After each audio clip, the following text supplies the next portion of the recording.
Listen to that shit this morning. I'm putting this in pause. We're in the stream. I said, bruh. So we're gonna try something and see how this looks. So we got this, but now we got this and this. Oh, wait a minute. One more. Hold on. I was messing around with something. Nope, that ain't it. Sorry, Kenny. Kenny's been fired. Uh-oh. That's the announcement. There's the announcement. Here it is. Bang. No, this one. It's all right? Yeah. Okay. There we go. I could, and I think I have a new 13th round for you too. Like you see the thing that's highlighted. You see the layout where we pick the layouts. If you hit the one right next to it, I think that should work as the 13th round. Mm.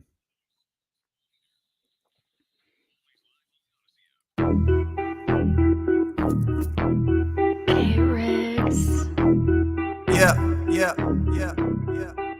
We got them screaming D-Lo, KC, D-Lo, KC, D-Lo, KC, D-Lo. We got them screaming D-Lo, KC, D-Lo, KC, D-Lo, D-Lo. We your number one spot. We your number one spot for some sports, huh? Got the city going crazy when we work, huh? We top 2, but we ain't 2, we in first, huh? And when you need the real, we is who you search, huh? D-Lo, KC, D-Lo, KC, D-Lo, KC, D-Lo. We your number one spot.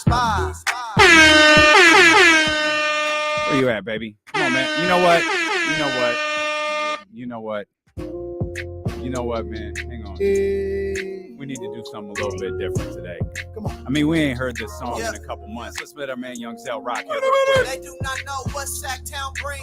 When on the low, that's a Sacktown thing. Talking about us, it's a bounce out thing. Plus they forgot we some Sacramento Kings. So the squad going crazy, yeah, we back with it. Northern Cali going crazy, one sack winning. If you doubted us, then ain't no back spinning. Nope. This is real right here, ain't no catfishing. So tell me what you see now. Coming down the lane off the rebound. It's 9-16 now. Look towards the sky like the beam now. Tell them like the beam. Come on, man. Come on now. That boy Young Zell right there on the microphone. Now. Young Zell, we appreciate you so much, and we appreciate you for being here. I'm sorry. Let me run this back one more time. Happy birthday to David Jackson. Oh, let's go, David Jackson. Happy birthday. Yes, indeed. Major air. That's what's up. David Jackson, one of the founding members of the Chatty House. Yes, my brother, happy birthday to you. We appreciate you to no end, man. Thank you so much for being with us here today on the Thursday, August 3rd edition of D-Lo and KC. I'm Damian Barlin. Acknowledge me. He's Kenny Caraway. Yes, sir. Acknowledge me. The go home show for one of us. Yeah, I ain't going home, but I'm getting the hell out of here, boy. I tell you that right now. Yeah, man, that vacation is knocking on the door, but we've got business to attend to before that. What's the counter at? What's the counter? Oh, man, that's the official counter. Yeah, the official counter. We'll keep track of this throughout the show. The official counter. 1 day, 11 hours, 57 minutes. It's officially vacation watch with D-Lo and KC. That's real talk right there. And I think this is set for the red eye tomorrow. Get on the plane at 10 o'clock. Head to Atlanta. Then we go south. Oh, man. I cannot wait. I absolutely cannot wait. Did I tell you about the time? Well, were you 7? Well, no. I went to Jamaica and almost got held up in customs. Did I talk about that here? Yes. When you went to Jamaica a couple months, like at the beginning of the season. Yeah, I remember that. That was terrifying. Yeah. I said, look, man, I don't know what the place is called, man. And they're like, yeah, that's not going to get it done, sir. Come sit down, sir. And then they said, you can't use your phone. Oh, yeah. Can't call for help. I said, look, man, I'm supposed to be in this wedding. I ain't never been here before. Wow. I don't know what's going on. I just know I got somebody supposed to be picking me up and we going to this castle. That's all I know. We're going to this castle. That's a hell of a thing to say at customs. I'm going to this castle. She's looking at me crazy. Yeah, I would have looked at you crazy too. Man. Shout out Rockin' New Era. This is a good throwback to the last time I went on vacation. Rockin' New Era says D-Lo gonna freeze today like last August. That was a classic. Yeah, I'm glad you thought so. My man's was at Nugget Market trying to make it work. I was trying. I just wanted to be a part of the show. I was missing out. Internet in Roseville went down for like 5 hours, and we didn't have a studio to come to at the time. So it was, I was like, okay, somewhere here, the Wi-Fi is terrible at my house, so I'm gonna go to the Nugget parking lot, and it turns out the Wi-Fi, the phone trying to signal make it work there. Well, we did have a studio to go to, but you would have been doing a show with Will Kane. That's facts. Well, you were here, right? Jesse was here. Mm-hmm. It's just we didn't have the studio set up for us yet. Yeah. Well, no, was it here? Or was it he was still on? What is that, Madison? Will Kane wasn't hanging on the Madison wall. But I think Will Kane doing the show. I thought you were still. When did we move here? We moved here in February. Yeah. Oh, really? Yeah. Oh, you wow. You definitely would have been with Jesse. Yeah, it would have been Will Kane. Kane. Yeah, I would have been it would have And been Mike and Mike. in 40 degree. It wasn't. It was. I think it was Trey Wingo. Was Mike and Mike in there too? Mike and Mike was in there. Trey Wingo. Oh Will my God. Kane. Who was else? There was someone else in Will there. Did Freddie Coleman even get a picture? Yeah, he got a picture. Will Kane is somewhere in this The only building. black too, dude I'm in the pretty whole sure. office was Freddie Coleman. I think that Will Kane's like buried somewhere here. That picture. I believe Charlie tells the story. He got really pissed at Will Kane one day and threw it away. Yeah, he was not happy. Which checks out. That perfectly. that checks out. Shout out to new studios everywhere. Sacramento, Portland. Shout out Portland. Yeah, just quick. Doing what I heard from Trista last night. That's a wild girl. Trista Thompson living strong. I tried to steer away, and clearly I did a terrible job of saying that we have an announcement today. Mm-hmm. Mm-hmm. I tried to frame it as we've got some things to talk about, and we do. Like Cody Rhodes. So what do you want to talk about? The term announcement has been so overused and underdelivered on. Like I purposely tried to stay away from it. Mm-hmm. But checking Twitter and the chat, and it was like, well, I did a bad job at that. We do have some things to talk about coming up at 12:45. That's not like a Jim Gray trick of trying to get everybody to stick around. And it's because the way that the chat works and the way that our radio audience works is they as much as we love to believe everyone is here at 11:59 waiting for the show to start, there's no reality in that. People get here when they can, when they hit their lunch break, when they wrap up their lunch break, and Farhan Analytics. Well, here we are. Thank you. 12:06. Thank you. Right. Right. Right. Really, it's 3:06 on the East Coast. If Farhan was here, he would tell us that 12:45 is a time where things really start to peak. So that's the reason why we wanted to start the show, kind of get settled in, and talk to you about some things. It's going to be fun. I'm excited. I'm excited. I might even be a little emotional. I'm not sure. Man. Yeah. Don't make me emotional. Well, that's You not get how it emotional. works. You get emotional. I might get I emotional. don't think that's how it works. Like if one of us gets emotional, the other one stays strong. Though you've never gotten emotional because you're heartless. You've only cried Willie Green style when the kids lost. I did. I cried when Ryan was born. Well, I cried when Reese was born. That doesn't count. That doesn't count. Not really the same thing. Good times. So that's all coming up here this hour. Matt George will be with us here this show. I think he's got another and shout out Matt. I had a couple of good conversations with Matt this week. Matt's been a big part of what we've done here at 1320, and Matt's actually been blackballed from the other station because I'm a jerk.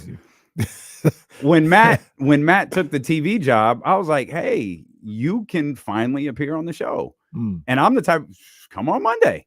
And he did. He did. They didn't find that as funny as I did. Little did they know, Odyssey and the Locked On Network have a very extensive relationship together. and Odyssey was trying to get clearance for Matt to appear on the show long before he left 1140 because of the podcast. And I just kept telling Danny in San Francisco, don't put him in that position. Like, that's not fair. Like, even if Locked On says yes, like his employer is going to say no. Like, let's not do that. So when he left, it was like, come on the show. Like, let's do it.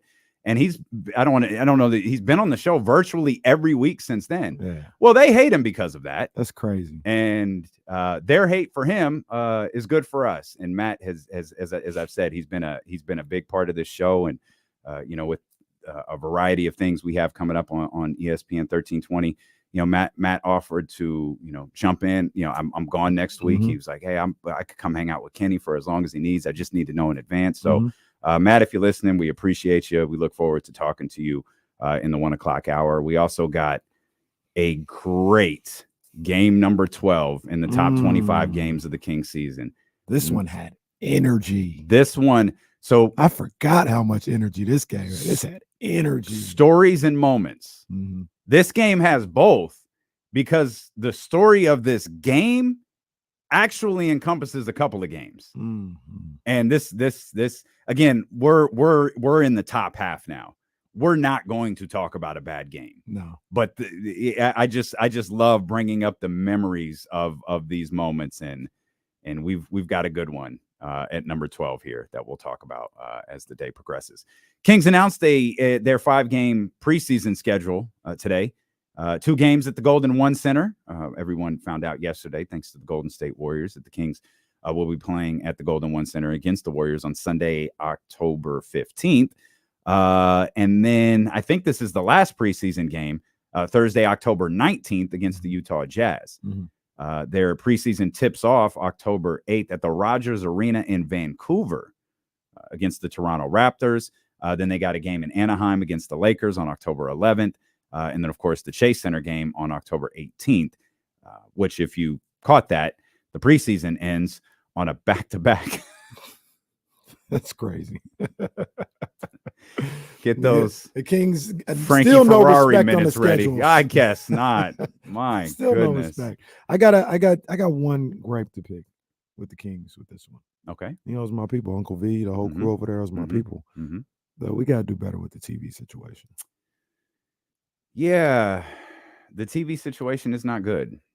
I mean, or if you don't want to carry the games on TV, at least take off the geo-fencing or whatever. So if you got the league pass, you could watch it on the other broadcast. I feel like we do this every year, but I feel like we see every preseason game. Yeah, because we watch it on Kings.com. Oh, that's why. That's absolutely fine, why. But sometimes that was a circus last year. I remember it was a circus, and I can't go back and watch the game. Like, I have to watch it live. This is old school, 1992. Yep. I got to watch it live. Ain't no DVR. Ain't no going back to watch it. I can't even watch it back on Kings.com. So I need them to fix that. Either have it on NBC California, all the games, and I can do it that way. I don't either. But it doesn't seem like it's going to change. Just air the Jumbotron feed. That's all you got to do. Who cares? That's all you got to do. That's all League Pass is. Damn Jumbotron. And if you're not going to do that, if you don't want to, for whatever reason, have it on your local programming, take the geo-fencing off so I can watch on the Raptors broadcast or whatever the case may be. Yeah, just let us watch it in like normal we watch stuff fashion. I remember what a mess it was trying to watch last year. It was crazy. It was crazy the year before too. I think I watched more buffering than I watched anything else. Oh, infuriating. But yeah, that's the schedule. The schedule's out. So basketball returns, Kings basketball returns on October 8th. USA gets underway today. USA training gets underway. We'll talk about that as the day progresses. Found a great article in The Athletic about when the first $100 million a year player will hit. There's some projections here, but it's fun. So we'll get into all of that. Can I ask you a question about your Giants? Absolutely. And we've got football tonight. All of that. Well, football-ish. It's football. It is football. It is football. I mean, I'm not excited about it, but it's football. Yeah, it's football. We'll talk about that briefly. We're just getting started. We're so happy that you're here with us. It's D'Lo and KC, brought to you by Sky River Casino here on Sacramento Sports Leader, ESPN 1320.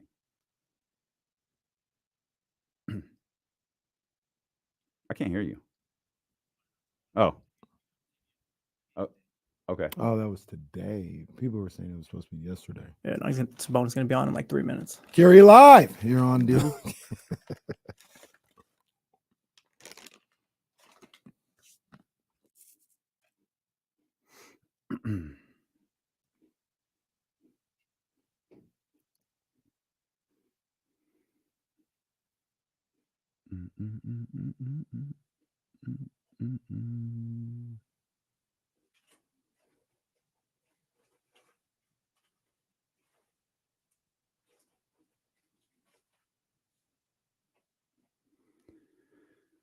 Boy, that Grant Cohn. He like hate covers the 49ers. It's a really weird thing. Grant Cohn.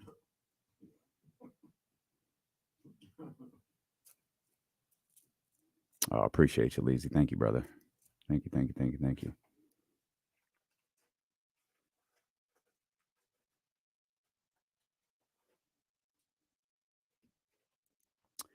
Did I miss you guys talking about Mark Jackson and Jeff Van Gundy? Maybe. Did I miss something? But you talking about them being off the broadcast?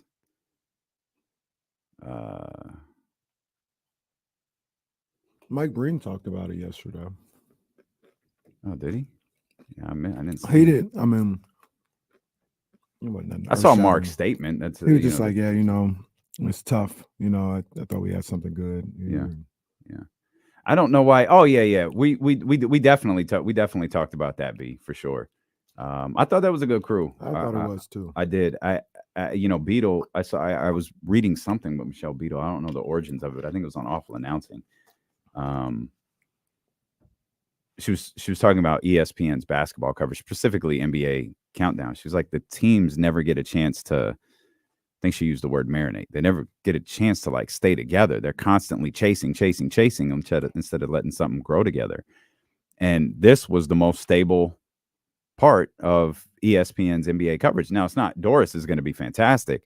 I think Doc is going to be fantastic as well. Doc used to do this. I always thought he was very good. But now they need time to grow with Mike. And Doris and Doc need time to grow together, and Doris needs time to grow with Mike. Like, I think she's done stuff with Mike before, but still, it's you're setting yourself back a little bit. And then when Doc leaves in 2 years, they're gonna have to do it all over again. And that's the thing. Like, I don't think Doc is done coaching. I don't think he is either. Yeah, they were together 13 years. I think I heard. Oh, I think it was longer than that. Yeah. Well, it might have been because Mark left. Yeah. Yeah. I think the years are longer. Mm-hmm. The seasons work together might be 13. Gotcha. What they need to do is get the finals off of ESPN. Well, they're on AB. Well, I think they're fine. Well, you know what I mean. They're fine. Oh, there he is. Most overrated. Most player in the overrated. game. Oops. Look at that. 60 led the league, led the NBA with 65 double doubles, huh? This lady, I don't know. Forgive me, I don't know her name. I She's really forget. good. Yeah, I I forget. like her when she's on First Take. I think she's a good host. Yeah, she does a good. Monica McNutt, right? No, that's man, not Monica. She's got the short hair. Yeah, she's not very good, in my opinion. Look at Domas. Looking good, young. Why am I fella. acting like we can't turn this up? Where's the...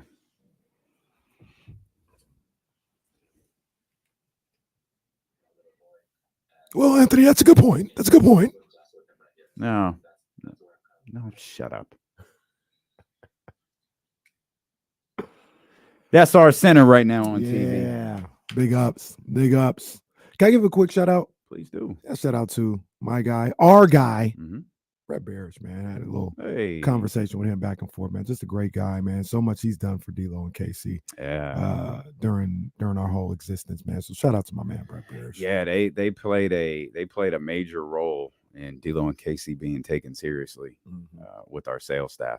Not serious enough to where 95.7 doesn't beat us to selling the Chatty House, but like, it's cool. It's cool. No, we're not frustrated over that one bit. It's not like we're the same company who work with the same exact people. It's cool. Nope, not angry over it. Shout out to our guys. I saw Bonte post, I think it was yesterday, at 95.7 was celebrating their 12 year anniversary. Yeah. I remember when they started, and they weren't taken seriously. They were looked at as less Were the than Rise lowbrow. guys there? Was that the move? I think that's where the Rise guys went. That sounds about right. Rise guys. I know 12 years ago. I feel like maybe that math doesn't work. I don't know. Well, I know that the Rise guys were here. Well, they were here. They were here twice, but they went somewhere. They were at 95.7. I just checked. They were okay. Yeah, that's what I thought. They had. I thought they were there at launch. I think Middlecoff was there at launch. Oh, they had it's good. The other guy. Somebody else was over there at the beginning too, but they just it wasn't bad. I would listen from time to time, and it was just kind of whatever. They really. Damon wasn't there at Jump, was he? No, or maybe he was. He might have been, because he was with them for a long time. He might have been. He might have been there from the start. But I just remember they focused a lot on the East Bay, and that was their thing. Like, we're focusing on the East Bay because San Francisco gets all the love, and it was cool. Mm-hmm. But to see the growth, of that radio station and the groove that they're in right now with the Morning Roast and with Steiny and Goo and with Willard and Dibbs and all our people Guru. over there. He's had a rough. Damn, Goo. Guru's had a rough week. Hey, Goo, holla at me, man. If you just need to, Goo, just if you need to shower, if you need just shoot us a text. Let us know you good, bro. I watched that video yesterday. It's hilarious. His wife calls in and she's like, "Why are you calling in?" Yeah, Goo. He said, "Why are you? When did you start listening to the show?" I ain't never seen a human being more terrified than when Guru realized his wife was on the phone. Man. It only rivals when I got FaceTimed on the show. Well, that was during a break. They got FaceTime for talking about the Cowboys. He did. And that was real heat. That was like it was. That was like Bret Hart, Shawn Michaels heat. Like, come stay in the guest room, bro. I be talking trash, but I don't talk trash about the Cowboys around her. That's smart. Because she don't know how to joke. she'll get at me. When she gets frustrated with you, her voice changes. That's where I know, she ain't playing. Like, this is a shoot. This is a shoot. Like, she's serious. Like, her voice just changed. I don't trash talk with her, man. She don't play those games, man. She called in that one time talking about you can't come to my turkey drive losers. I was not going to pot her down at all. I would. Jazz could have talked the rest of the show. I was not getting in the middle of that. You potted her down. She would have shown up at that old studio where Will Kane was to see you. She would have kicked my ass. Yeah, she would have come to see you. Nobody mess with the big boss, man. That's the big boss. Right, we have fun with our crew over at 95.7, but like, we do a lot to try to mimic their growth. You know what I mean? That's a station that grew over time. They were able to, land the rights to the Golden State Warriors. They really found a niche with that. I did learn, Danny in San Francisco, who is kind of the creator of D-Lo and KC. He was the one who brought us together. He taught me a lot about how to focus your radio show. And that's, what he did in San Francisco. And it wasn't something I truly understood until we started doing it. And man, I learned so much from him. And we work really hard to build this station out into something that like 95.7 has. 95.7 has, a bunch of employees. They have shows all hours of the day. Like, that's what we want to do. But unfortunately, we're not the Warriors flagship like they are. Right. There's reasons that you build things out when you become the flagship station of your home team. And if there's ever a time where the Kings want to come home, and we got them, things will change here at ESPN 1320. Absolutely. And, we'll talk more about that as the day progresses. But shout out to the crew over at 95.7 for 12 great years in Northern California. Shout out to my Giants. To who? I've been telling you, I'm Giants. I've been telling you. Sometimes you come in here and you talk crazy, bro. Feel like TC. You talk crazy, bro. What TC tell me to do? Be real with yourself. Be real with yourself, KC. Come on, man. Be real with yourself. Giants ain't no circus. They're not. Who Giants called ain't them no a circus. circus? Giants ain't. No, yeah, you definitely did not. Those are my boys. I just want them to maximize what they could be. But they're playing great right now. Well, they're playing good right now. They're weird. They're really weird. Yeah. Like they've won. So they won yesterday 4-2. Right? Was that the score? Yep. It was 4-2. Shout out Logan Webb. He got his first start and he got his first win, in 5 starts. Part of the reason he got his first win in 5 starts is 4-2 is the biggest win they've had in like 7 games. Yeah, the guy thought he had 20 runs of run support yesterday, getting 4 runs. They prior to yesterday, late too, by the way. The Giants had 5 straight games decided by 1 run. That's incredible. That is. Win or lose. Yeah.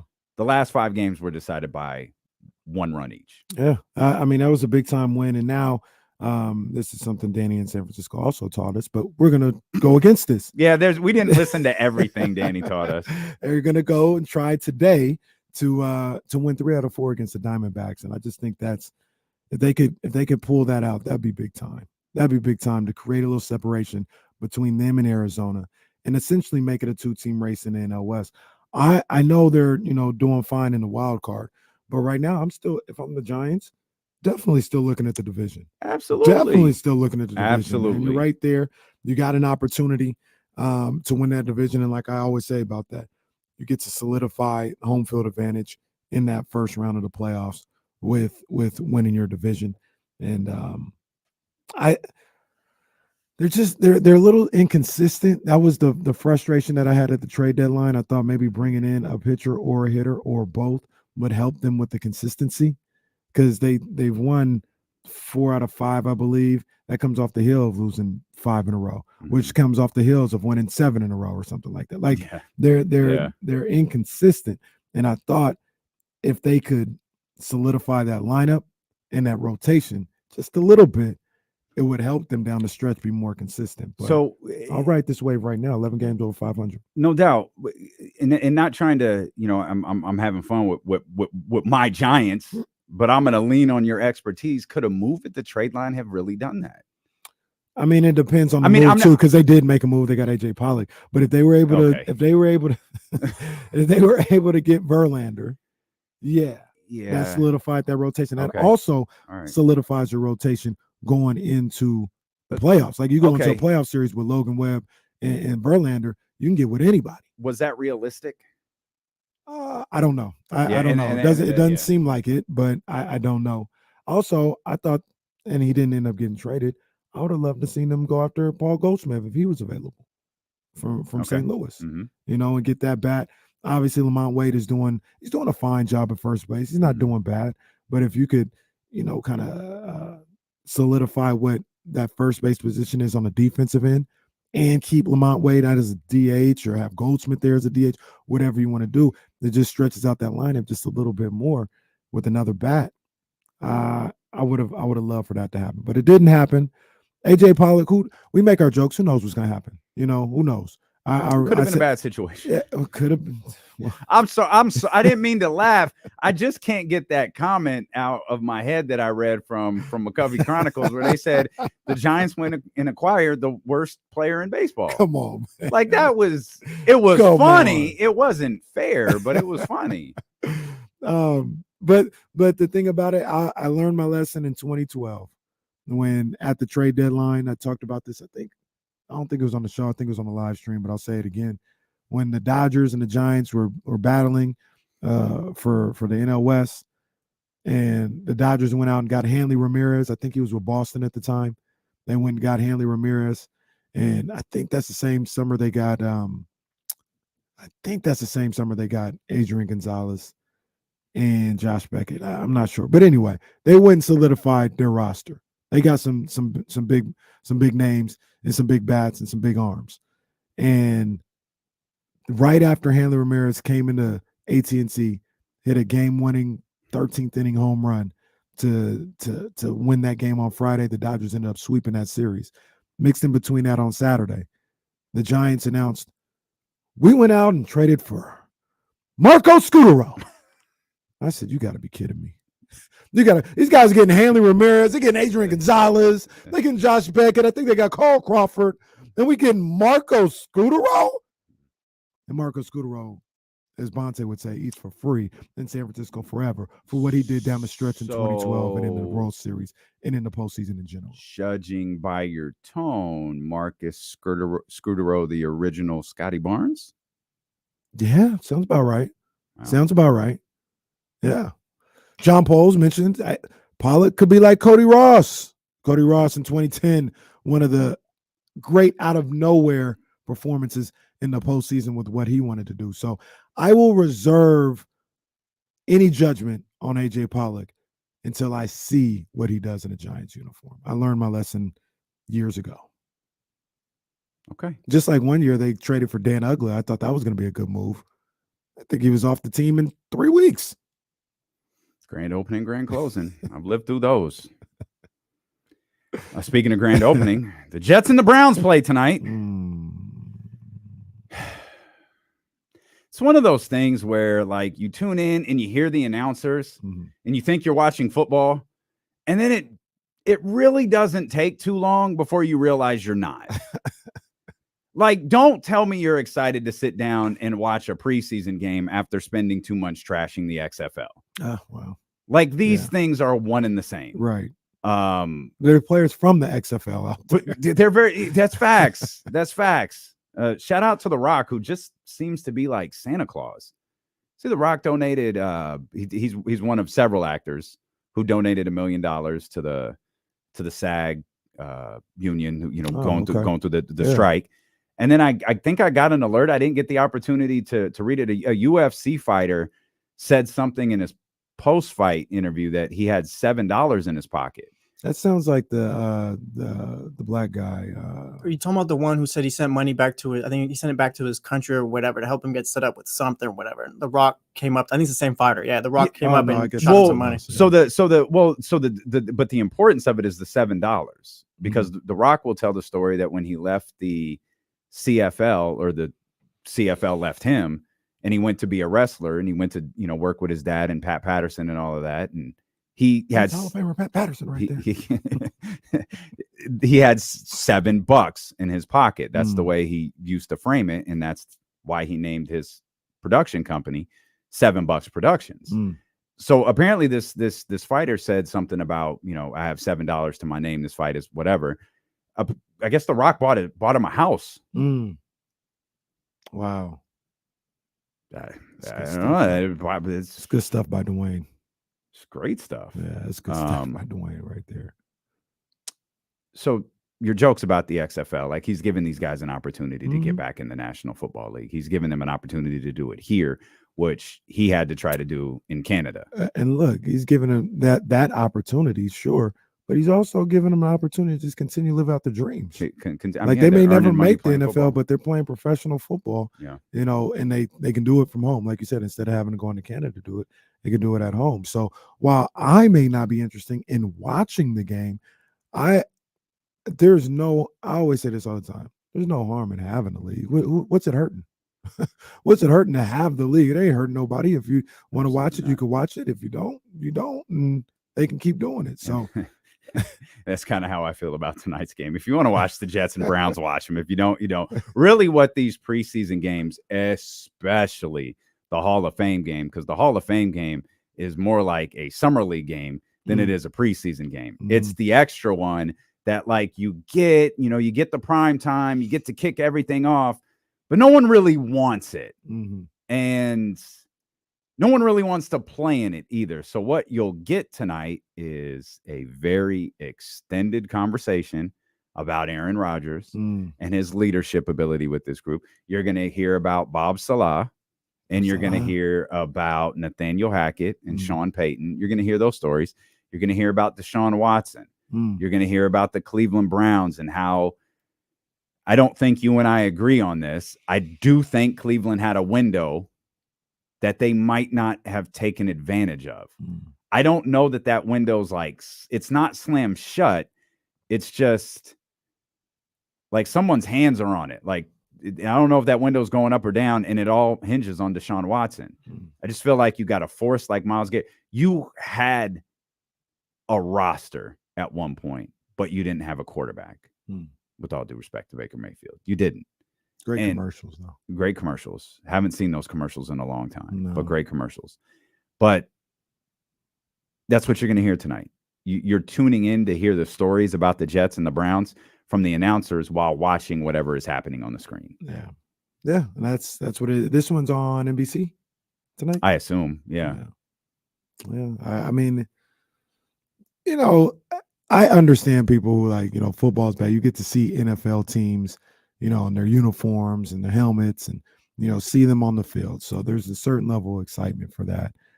I think I always like turn to it at some point, you know, and just see what it is. And I might see a play or two, and then I turn away from it. I used to turn to it more when it would come on Sundays, you know, because there's like, you have the whole day, nothing's going on. When they start putting it on Thursday, I mean, there's, you know, baseball at night. There's, you know, TBT, you know, their championship game. There's other things to watch. When they had it on Sunday, it was almost standalone at 5:00 on a Sunday evening, the first weekend of August. There's nothing on, so I'd watch it. But I might turn and check it out a little bit today, you know, just for research purposes. It is my job. I'll tap in a little bit. My mom's here, so I'm not going to make her sit through a preseason football game. But I guess I'm interested in the Jets. I think I'm fighting saying that because I just don't really like their quarterback. But I'm not going to. Well, speaking of their quarterback, we won't see him, but we will probably get a chance to see Zach Wilson. Oh man, what really? That's a slap in the face. Well, they gotta have. They're not going to put they're not Kyle Shanahan. They don't have 7 quarterbacks. Kyle, they only got out there. Let Juice play quarterback. Like, they only got tough. A few quarterbacks, so he's going to have to play. He might play 2 series or something like that. He's not there? Is he their backup? He's not their backup, is he? Yeah, as of right now he is, because Mike White is in Miami now. Oh, that's right. Okay, that's right. Okay, I was trying to figure out who all of the quarterbacks so that play, you know, a series or 2. Did Flacco officially retire yet? Who knows? I don't know either. I thought he retired 5 years ago. That dude just wanders around and then someone picks him up. That man played last year. Just wanders around. He played last year, and he was trying to get the Jets in the playoffs. Could only put up 6 points, not even 9. No, when the game 9-6, 9-6. Oh, ooh, that's tough. Damn. So, are you bought in on the Jets? Yeah, I think they could be good. I can't root against them. My kind of hot take was I think they'll be better than the Bills this year. I think Miami wins. You said that? Yeah, didn't I say that the other day, Jesse? Yeah, I alluded to that the other day. Ooh. I think the Dolphins win the division, and I can see the Jets being probably a game better than the Bills. Okay. Wow. Bills messed up. They had a window where the AFC East was just horrible or whatever. They the window's already closed. Not closed. Like they're still Super Bowl contenders, but as far as like now it's competitive. Like you had a moment. So I'm glad you brought up the Bills because I feel like the Jets are the new Bills. They're like it was 2 years. Everyone was. They were pretty good. Bills were the sexy. No, they were. How many Lombardis they hold? No, none. But I mean.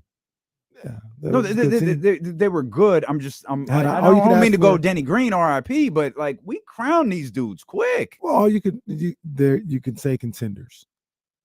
You say contenders. I don't think they're to the level of the Bills. I thought the Bills were legit Super Bowl contenders. I don't think the Jets are Super Bowl contenders. But you got them better than the Bills. Yeah, so you don't think the Bills are contenders? No, I don't think they're Super Bowl contenders. Okay. I think they're a good team. I think they're a playoff team, though. I think Cincy, assuming Burrow comes back healthy. Man, I forgot Burrow. I think they're a playoff team. I think Baltimore is the best team in that division. A lot of people like Pittsburgh too. I'm with the Pittsburgh Steelers as the best team in the division. Well, I mean, they're not going to be bad. I don't think Pittsburgh's going to be bad. I think the Browns are going to be last in that division. Oh, that's tough. The Browns actually have some interesting quarterbacks. Joshua Dobbs out of Tennessee. So you get the chance to see him. And then Dorian Thompson-Robinson out of UCLA. He's the 4th-stringer right now. Yeah, none of that matters. Well, no, I'm talking about today. For the game today. Reasons to watch. I was going to say, if we're talking Browns backup quarterbacks, they're screwed for a long time. No. Reasons to watch. real quick, while we're here on football, and we won't leave. Maybe come back a little bit. I started watching the quarterback thing yesterday. Okay. I only saw like 20, 30 minutes or something. You got like as that. far as I did. Yeah. And it wasn't because it was bad. I was watching it while I was charging. So Wow, look at this guy. Look at this guy. so that's why I only watched that much. But That autopilot uses more battery, I heard. That's what I heard. You got to charge a little more when the car drives you around. Wow. I did that with my mom in the car yesterday. She was not happy.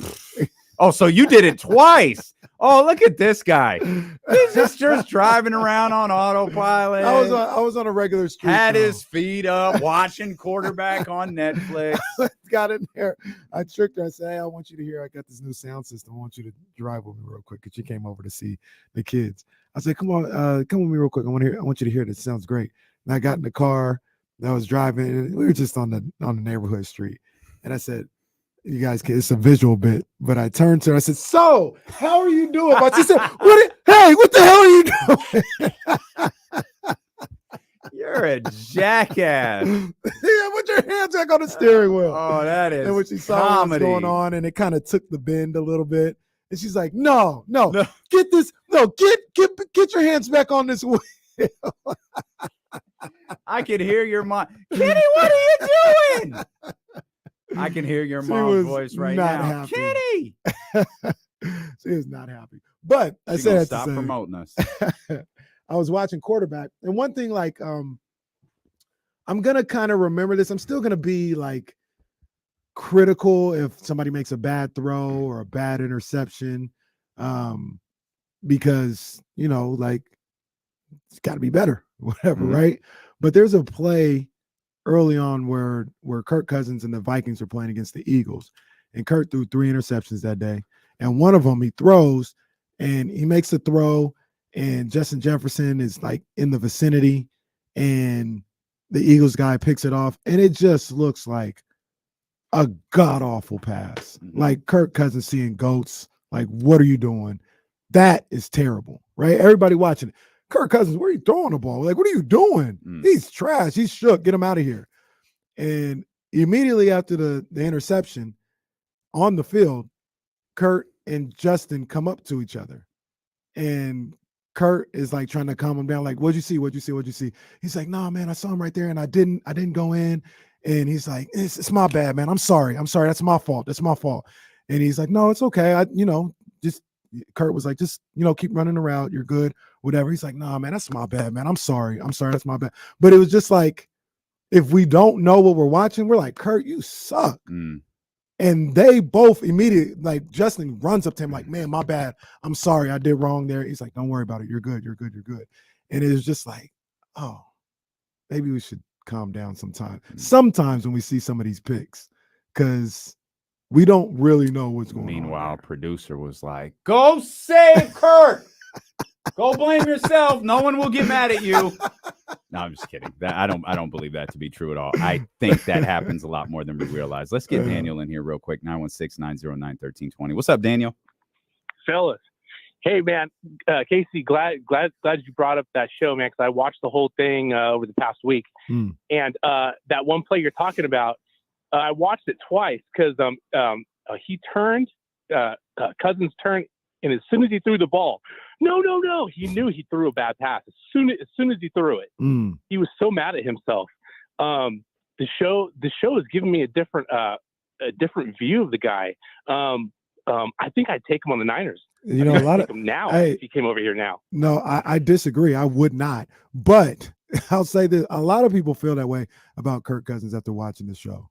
I've heard that a lot. Like, I'm getting a lot of respect for him. Like, he's tough. He's actually a better quarterback maybe than we realize. Like, this show has done the most for Kirk Cousins. I've heard what he said a number of different times. Like, yeah, I kind of feel differently about Kirk. I feel the same after watching it for 30 minutes. That's sad because I kind of turned it off when Kurt came on. I was like, oh, I'll catch up later. Let's talk. It's D-Lo and KC. We've got some things to talk to you about when we return here on Sacramento Sports Leader, ESPN 1320. Y'all are cold. Look at Dr. Ramsey over there. Dr. Ramsey. I think you learned with that quarterback show too. Kirk Cousins was playing like with broken ribs the whole season. I fell asleep to like episodes like 3 through 6, but yeah, basically.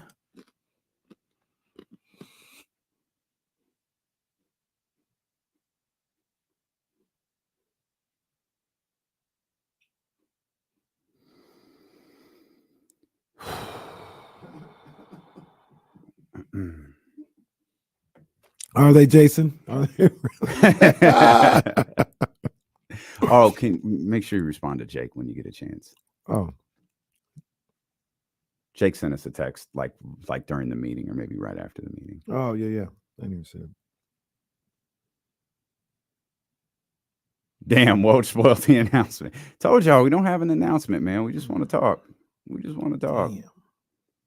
We just want to talk.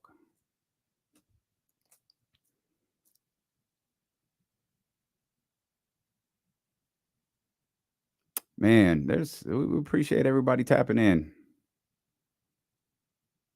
We appreciate it.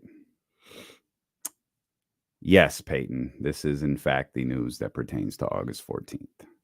This is that news. It is. Why is my heart beating so fast? The hell is going on? I've been like this since 12 o'clock hit. I've been juiced. Yeah, holding it off till 12:45 was a terrible fucking mistake. Shout out to everybody at Commerce Circle watching. We know this is eating you up. We got you. Don't worry. Leave a thumbs up and subscribe. Yeah. Yeah. Please do. I don't think I'm gonna make it. You might have to do the announcement. I might Willie Green this joint. Still the first quarter, bro. I know, man.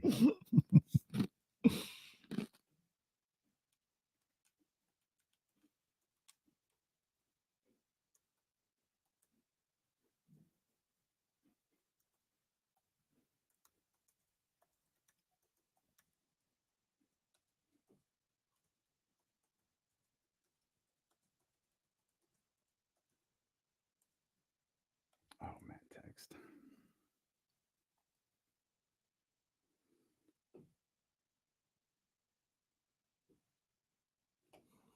I feel like NBA Today had Sabonis on for like 20 seconds. He's already gone. They had him on. Got him off. Pause, sir.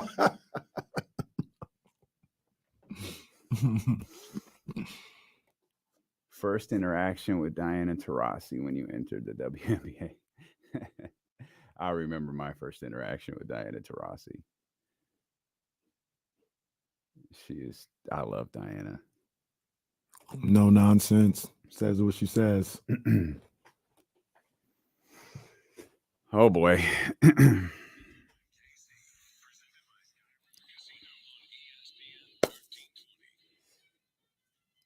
All right, man, let's get into this. Oh, that's a good rejoiner right there.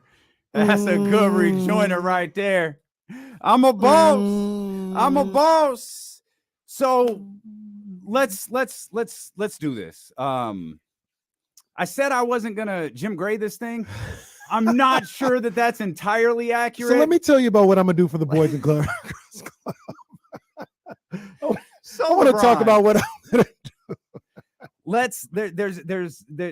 There's multiple layers here to this, and I know there's a lot of people tuning in on the stream, on the radio. We're really thankful.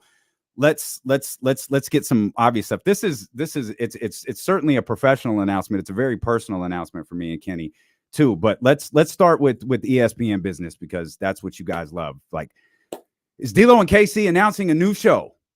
Absolutely, we are. Just not today.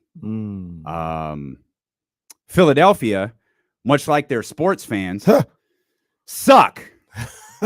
And T's need to be crossed and I's need to be dotted. And yeah, there's some things coming to ESPN 1320, but that's not what today is about. I do want to take the opportunity, though, to recognize our man Charlie. Big ups. There's, as we said, there's multiple layers to what we have today. Our man Charlie, who was a big part of D-Lo and KC when the show started. Him and Jesse were kind of trading producing responsibilities. We've talked about Charlie before. Charlie has stepped in on short notice and filled in. He's done some great work for us. But Charlie does all of the really, really ugly stuff behind the scenes, like dealing with commercials, scheduling games, like he deals with all of that. And he recently got he recently got acknowledged for it. I would say he got a promotion, but he was already doing all of that stuff. He got a promotion in title to finally acknowledge all of the amazing work that he's been doing for ESPN 1320. So Charlie, you know, we're nowhere. We're stuck in the mud without you. Straight up. Because if I had to deal with what you deal with, I'd have quit. As much as I love this, I would have quit. So shout out to our brother Charlie. And one thing Charlie's been working really, really hard on, Robbed Up. Charlie Employee of the Month already happened. Yeah, man. He was already McDowell's Employee of the Month. Two-time, man. He as far as ESPN goes, Charlie should be 12-time Employee of the Month. But one thing that Charlie has been working on really, really hard is to secure the rights to the Las Vegas Raiders. And ESPN 1320 will be your home for Las Vegas Raiders football all season long. That's what's up. Charlie works Raider really hard Nation, stand up to make sure we've got the Raiders. He makes sure we've got the biggest baseball games. He makes sure we got the biggest NBA games. Like he does a great job, and he has worked really hard to secure the rights to the Las Vegas Raiders for us. Yeah, man. Raider Nation, stand up, man. We got a lot of Raider fans in the chat, man. So big ups to y'all. Yeah, man. that's something. Yeah. That's we take a trip down memory lane. Something I had to fight you and Danny in San Francisco about a little bit is y'all did not think Raider fans were out here. Now, Danny was so locked in on like the Bay Area. Oh, you talk Raider fans, they're turning off. Okay, Danny, this is Sacramento, bro. Like that doesn't happen here. Like there's a lot of Raider fans here. So for Charlie to recognize that and scoop them up, I thought that was a great plan. Absolutely, man. Raider Nation is Raider Nation for a reason. Like it's not Raider East Bay. Yeah, it's Raider Nation everywhere, man. And everywhere. that's why Absolutely. It's Raider Nation. Yeah. It's not Oakland Raider Nation or Los Angeles Raider Nation or Las Vegas Raider Nation. It's Raider Nation. They go hard. I was telling Nikki before the show, I said, you know, she's a Raider fan or whatever. I told her I'm gonna get her some Niner gear. It's all good. And she was like, man, I'm glad to hear, you know, what you guys got going on 1320 here in the Raider games or whatever. I love to hear it. I was like, yeah, you know, it's going to be a lot of fun. Like the Raiders moved, but their fans did not move to Vegas. There's still a bunch of Raider fans in the region and surrounding region. And we got them right here. ESPN 1320, baby. And shout out to Matt George, who I think is just tuning in and didn't hear all the love that we gave him earlier in the show. He's noting we're just following Jimmy Garoppolo around. That's really what it boils down to. We're just following Jimmy Garoppolo everywhere. We're not actually your home for Raider Nation. We're your home for Jimmy Garoppolo. That's just kind of how this goes. I also we're also airing Cowboy games all year. Oh, so okay, well, Jazz will be happy. Well, and there you go. Maybe that will get Jazz to stop screaming at you for a while. So in terms of live sports, we've got you covered. Now, Charlie's not the only person who got a promotion. Come on, man. Let's our man Jesse. Yeah, man. Meet the air horns, big dog. Meet the air horns. We have said this for eternity. We're fortunate enough. Kenny and I are fortunate enough to have our names on this show, dealing with KC. But it's a 3-person show. Straight up. And Jesse has, like, in quick order, figured out YouTube, the algorithms on YouTube, the algorithms on Twitter. Like, he knows what to title the show. Sometimes the title doesn't fit what we're doing for 4 hours. Yeah, we're doing it for clicks. Get off our back. Jesse knows how to get views for our show. And one very popular topic of conversation in our hallways with the people who matter the most here in terms of vice presidents, operations managers, salespeople, is our video stream and the Chatty House and that crew. And Jesse's been such a big part of that. Jesse is, I call Jesse the executive producer of ESPN 1320. He's going to play he's obviously the driving force behind this show, and he's going to play a big hand in what we've got coming up. And I'll say this, whatever you think that show we're adding is, you're right. It's that. And when it's time to announce it, we will. And believe me, we will be very, very excited. We've worked for years to bring that to you. And the reason for all of this, another thing we've worked years on, really since the launch of Corners of the Culture. Corners of the Culture was launched for a very specific reason. And it was, we wanted to stretch out a little bit and do something with our love for hip hop and the culture. And we thought, this would be a great way to do some work with KSFM, who's in our cluster here, our family here in Sacramento.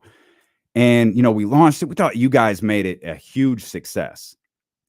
So thank you as always. It got off to a great start, but it never really went anywhere.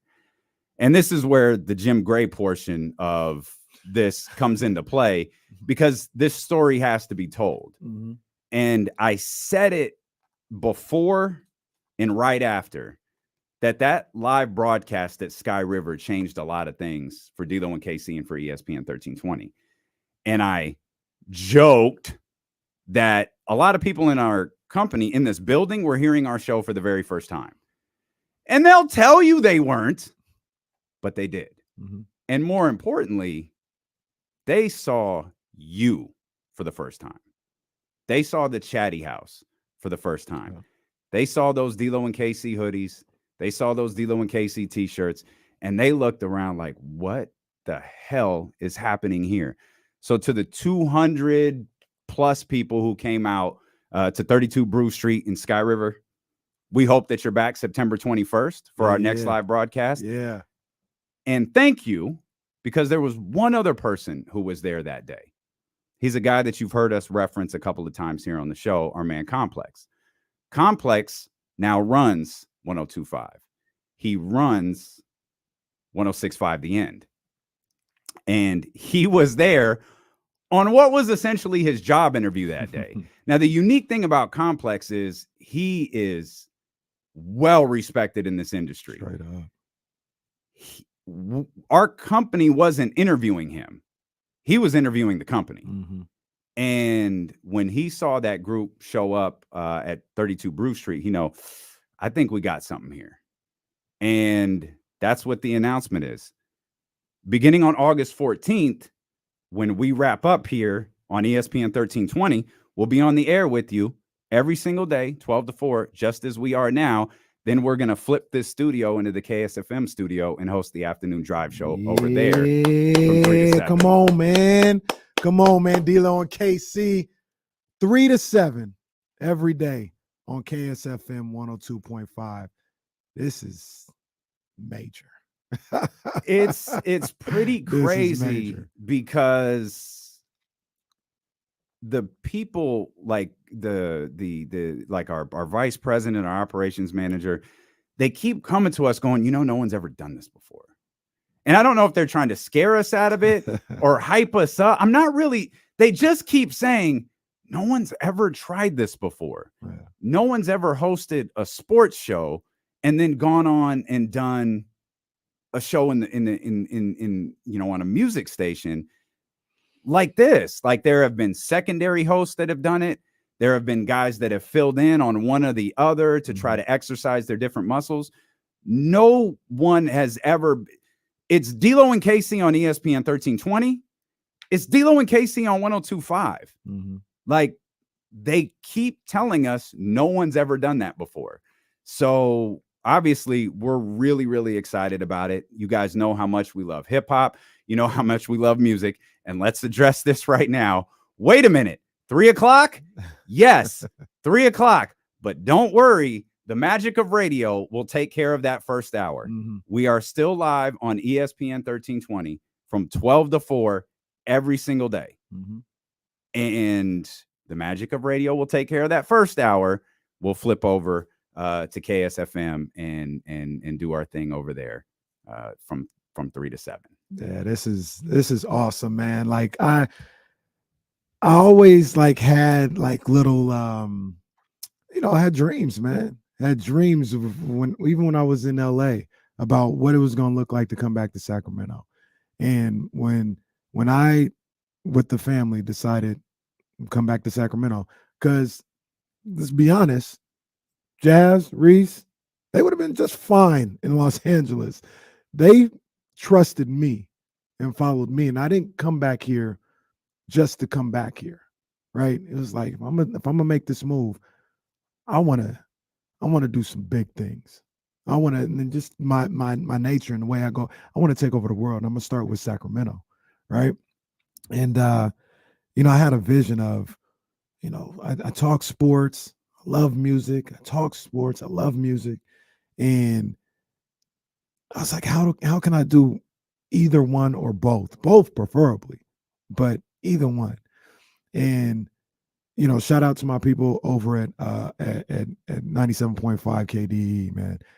Supporting local radio, supporting community radio, man. They supported me. They gave me an opportunity to share my vision with what I was able to do over there, man. And shout out to Marvell, RIP Marvell, Mr. Stone, Angelise, my man Tristan, all those people over there, man. Leon, they showed me so much love and support. And that's where I was able to kind of like get my reps in. And then the sports job came. I was like, all right, I'm super excited about this. I love this. I love sports. This is dope.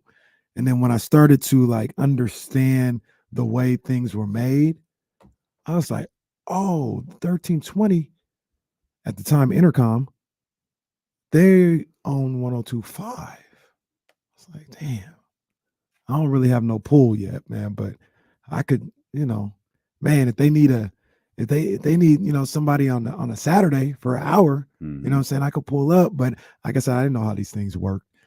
So I just kind of, waited my time, waited. And then when I got to know you more and know your background and actually know where your passion was and what you had an eye on, we start talking. It was like, well, there's a way. Let's do this. Like, let's get over there. We ain't never gonna leave sports because this is what we do. Yeah. But let's find a way to be a part of that. And who knows what it'll be. We thought maybe it's on the podcast, or just our podcast will be on there on a Thursday morning or Thursday, whatever the case may be. And like you said, when Complex came around and he saw what we were able to do and he believed in what we could be, we're like, well, can we get a whole show in there? Let's get a whole show. Let's do this. And I want to give a big shout out, like I said, to Jazz, because she's supported me. She's like, that's a lot. It's a lot going on. I have an 8-month-old at the house who is daily getting closer and closer and plotting how to get out of that pack and play. She's climbing that thing a little bit more every day. She's all over the place. And the support I got from my family, though, to be able to go and do this and live this out and be able to do this is something I'll never forget. And it goes back to why I came back here in the first place. Came back here to help put Sacramento on the map in a major way. It's not just the capital city. I said it a couple of weeks ago in a tweet. I think this is the most slept on city in America. And there's a lot of great people here. There's a lot of talent here. There's a lot of great things to do here. And now with my man Damien, we get an opportunity to kind of shine a light on these things and bring them to the forefront and create here in Sacramento, not just on the sports side, but now with hip hop and R&B and with the culture and everything like that. And I'm excited beyond belief to get this opportunity. I'm ready to go, man. Yeah, it all begins August 14th, excuse me. It begins August 14th. So I'll be away beginning tomorrow. And when I get back, that'll be our first day of ESPN 1320 and KSFM together. Big E asked, didn't D'Lo start out with 102.5? That's right. I started in 2001 as an intern and got my shot there, and I had a program director that for whatever reason believed in me despite the fact I was terrible. Y'all have heard the clips of my voice before. I don't know why I sounded like that, but he believed in me, and that gave me an opportunity to he gave me an opportunity to learn. He gave me an opportunity to make mistakes, and everything he taught me at KSFM, I've been able to implement here on ESPN 1320 and as a sports talk show host. And I think the fact that not only that we get to do something unique together, and when I say we, I don't just mean me and Kenny or me, Kenny and Jesse. I mean like us, like the people watching, particularly the people in the stream, because you guys made them believe in us. We were a very they remember, if you recall, when this show started nearly 3 years ago, we were 2 hours. Mm-hmm. They gave us 2 hours and it was kind of like, all right, this will like shut them up. Just let them do it. And then it was like, oh, it's pretty good. We could probably make a little more sense out of it if we go 4 hours. Mm-hmm. And they're already streaming to see, they're already on camera to see each other. So let's stream it. So it became, this kind of slow evolution of what D'Lo and Casey was.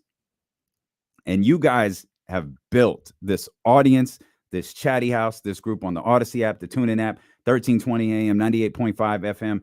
You guys built this show and this station from scratch. Yeah, man. Like from literally nothing. We know that the programming surrounding us is tough. And Greeny's not talking Kings. Greeny hasn't lit the beam yet. You know what I mean? Like I understand that that's tough. So the fact that you guys have, Kenny had the line the other day that we're the number 1 and 2 sports show in this market. We had an idea to take the best of what we do, 12 to 4, throw it in afternoon drive from 4 to 6, so the people who missed it on the radio can catch up. Mm-hmm. That's become the top sports show in the market. So there's that. When Kenny said we're number 1 and 2, that's what he's referring to, man. But there's so much more growth. There's so much more that we want to do here with D'Lo and KC. There's so many more rides we want to bring you on. We talked about September 21st. We are doing a live 4-hour show from Sky River Casino, just like we did earlier this year. Mm-hmm. It's the first night of the it's the 49ers home opener that night on Thursday Night Football. We'll be there to watch part of it with you. We'll eat, we'll drink, we'll do the show, we'll watch football. Then what we'll do is we'll throw some different clothes on, head over to the Golden One Center, and we'll be hosting the YG concert out there. That's a 102.5 Present show. So YG, Sweetie, is it Tyga? Who else is there? And YG, Tyga, and Sweetie. Yeah, like we're hosting that show at the Golden One Center. We're going to be a big part of Soul Bloom. We've got stuff coming up with Mario. We've got stuff coming up with Ty Dolla $ign. We hope that the addition of KSFM adds a little bit more, flavor to D'Lo and KC. Yeah, and we think this is a well-seasoned show. Ain't no bland chicken over here. But that doesn't mean we can't be better. And I think the addition of KSFM is going to allow this show to be even better. Yeah, man. I'm so excited with everything that is ahead of us for this show. And once again, I want to thank everybody that's listening, man. This wouldn't happen if you guys didn't support the way you guys have supported us, so whether it's through the stream or on social medias or on the radio or, creating a buzz, even, the merch. People, we go to the Kings games and you see D'Lo and KC stuff still to this day. You know what I mean? And it wouldn't have happened if it wasn't for you guys, man. So this is just part of what's going on. We bring in more heat. We're not done. We're not done. This ain't over. This is just another chapter, another ability to bring more heat, whether it's sports, content, events, all this stuff here to Sacramento, man. This is all part of it, man. It is. And you think, Jazz, I'll thank the people in my life too, because I am difficult to deal with. And adding, I see a comment. Where'd Alfonso go? Alfonso said something like, that's a lot. Don't burn out. We need you from 12 to 4. Alfonso, baby, we made different. That's what we here for. Mm. Ain't no burnout here, man. This is what we here for. We have, and the show does officially start, by the way. It's August 14th. But next Friday, we're airing a special 50th anniversary of hip hop show. It's a show we've already recorded. It is a meticulously detailed show that's going to air from 3 to 7 on 102.5. It's basically if Corners of the Culture had music, that's what it would be. So to give you an idea, the show starts at 3 o'clock. So from like 3 to 3:20, you'll hear a mix that covers like 1973 to 1989. And you'll hear us talking about like that era of hip hop. And then it'll move on in chronological order till we get to, 6:30, where we're in the current time talking about Drake. We'll talk about the death of Nipsey Hussle, Pac, Big. We'll talk about we're having a conversation about Kanye West and his contributions to music.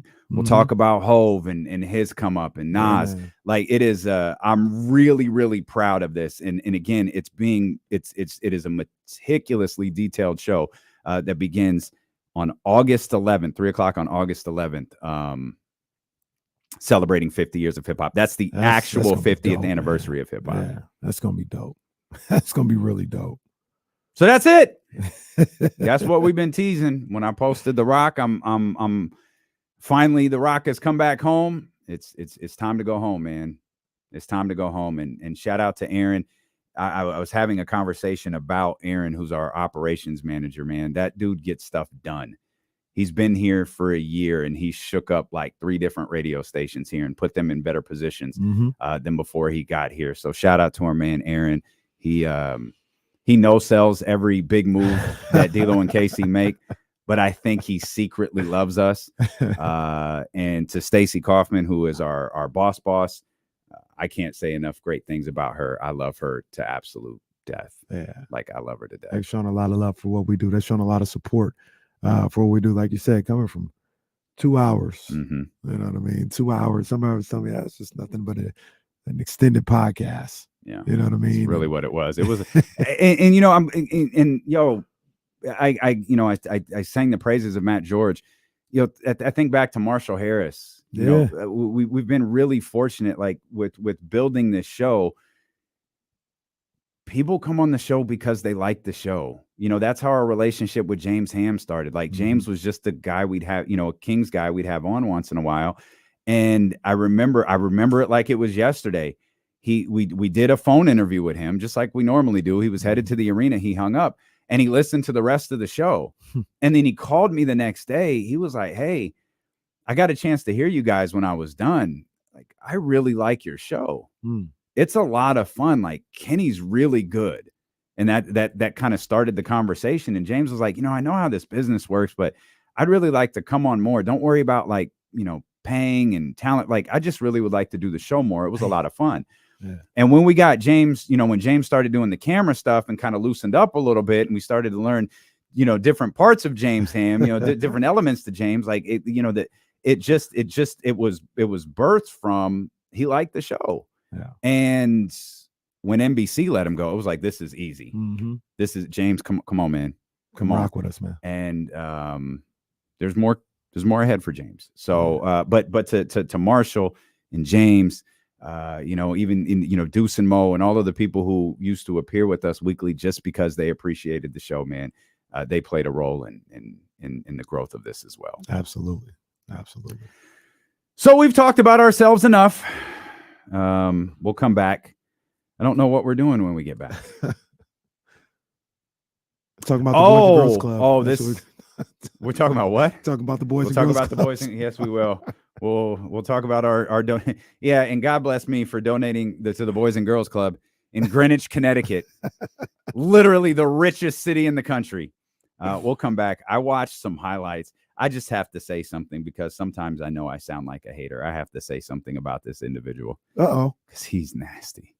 He's so bad. And it's not about Aaron Rodgers for once. We'll come back. Phone lines are open for you.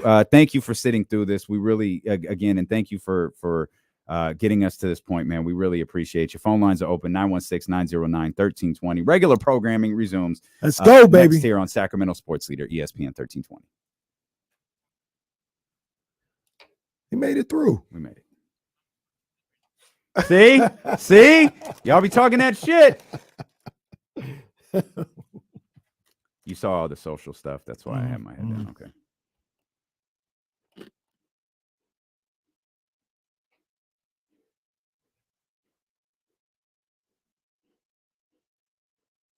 Hey, some love from Ken Rudolph. That's awesome.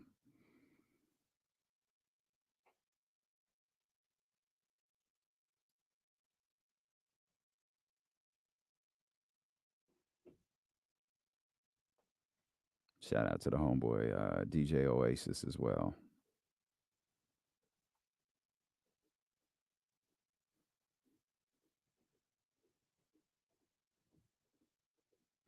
Shout out to our girl Denise.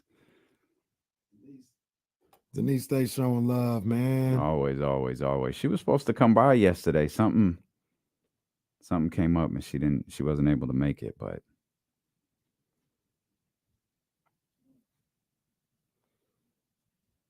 we love y'all, man.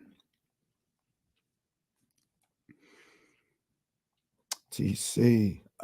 No, we don't have full music control. But the music though is fire. Oh, for I sure. I did mean to hit this button, Bryce. I was trying to. I get emotional about this. I'm about to cry. That's a good call, Bryce. That's a good call, Bryce. No, Russell, I'm not bringing back Club Ricky's. Come on, man. Come on, man. Stop it. Appreciate you, Warren, man. Thank you, brother.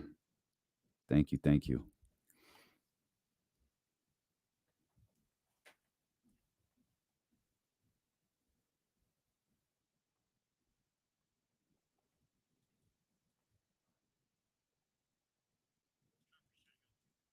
I heard it. I heard your voice crack. I heard your voice crack. The stream didn't even hear me right now. I ain't gonna Jesse lie. Green. Jesse Green. Thanks to y'all in the chat house for real. Anthony, that's an emphatic no. Oh, We will whoa, not. whoa. We you know who got who got pulled today? They took Lizzo off. Oh, yeah. See, Beyonce wasn't having that. Yeah, they took Lizzo off. Beyonce wasn't They were having like Maybe wasn't having that. Lizzo, fix your shit. Put the record back on. No, John Bull, absolutely not. And John Bull, appreciate you, man. Thank you. Kyron, Young Zell, I think we might need to work on something. I think we might need to see. Look at Young Zell tearing up. Got Willie Greens all over the place, and I'm the one holding it together. Appreciate you, Michigan. Thank you, brother. Hey, Michigan. If Ohio State beats Michigan, will you change your screen name for one day? They be trying to do that on Twitter. Little Avi bets. If Ohio State beats Michigan, I don't want you to be Ohio. You got to be Brutus. Oh my gosh, dear Lord, you got to be Brutus for the day. Dear Lord, Brutus. You can do it. Hey, you can do it, Michigan Wolverine, because it ain't happening. No, it ain't happening. Oh, don't do that. Don't do that. I think Kenny got another job during the commercial break. What the hell happened? No, I got fired. That's oh what no! happened. Oh no! Well, one. I guess one door open, another closes. That's just reverse the saying around. The beginning and the end. Yeah, sorry about that, buddy. Shout out to Jesse. I held it together through that whole announcement, but it was Jesse who was Willie Greening in the other studio. I ain't gonna lie, I almost broke, bro. See, it's a lot of hard work. The last, it is. I mean, we Yeah, all three of us, we've all been through a journey. It has. And we're never complaining. We absolutely love what we do. But yeah, it's been a grind. Yeah, so man. I'm happy to see, the payoff for Charlie and Jesse as much as I am. That's why I was really hoping we'd be able to announce multiple things, because talking about just us is difficult. Like it's like being your own agent when you go into a contract negotiation. Like I'm great. This is what you need to pay me because I'm great. So pay me this. That's tough. Yeah. And We just talked about ourselves for the last 30 minutes. So, you know who I will talk about. Well, before that, Yeah. we want clarification because, I mean, people are really excited about this announcement. Mhm. And they're also excited about what this can bring. And, I mean, people are saying Club Ricky's is back. No, it's not. Ben, sit down, sir. And Russell, all of you. People are saying Club Ricky's is back. Is this true? Club Ricky's is not in existence anymore. And thank God the era of going to clubs to earn money is over. Because you ain't gonna catch me at the club. You'll catch me at the show. You ain't gonna catch me at the club. We will literally be at every concert moving forward, which is actually very, very exciting. I'm so excited for Soul Bloom. The interviews that we already have lined up for that festival in a couple of weeks is incredible. Yeah, I cannot wait for that festival. Yeah, it's phenomenal. Shout out to the people over there who brought it back again this year, doing a great job with the set list, right, and the people that they bring for Soul Bloom, and like you said, man, the people that we've already got confirmed. Not to mention the people that we're working on. I mean, it's gonna be dope. A lot of content on 102.5 from some of your favorite artists, man. Can't wait. Absolutely, man. Absolutely. I don't know what this was from, truthfully, but it was Slovenia and Greece.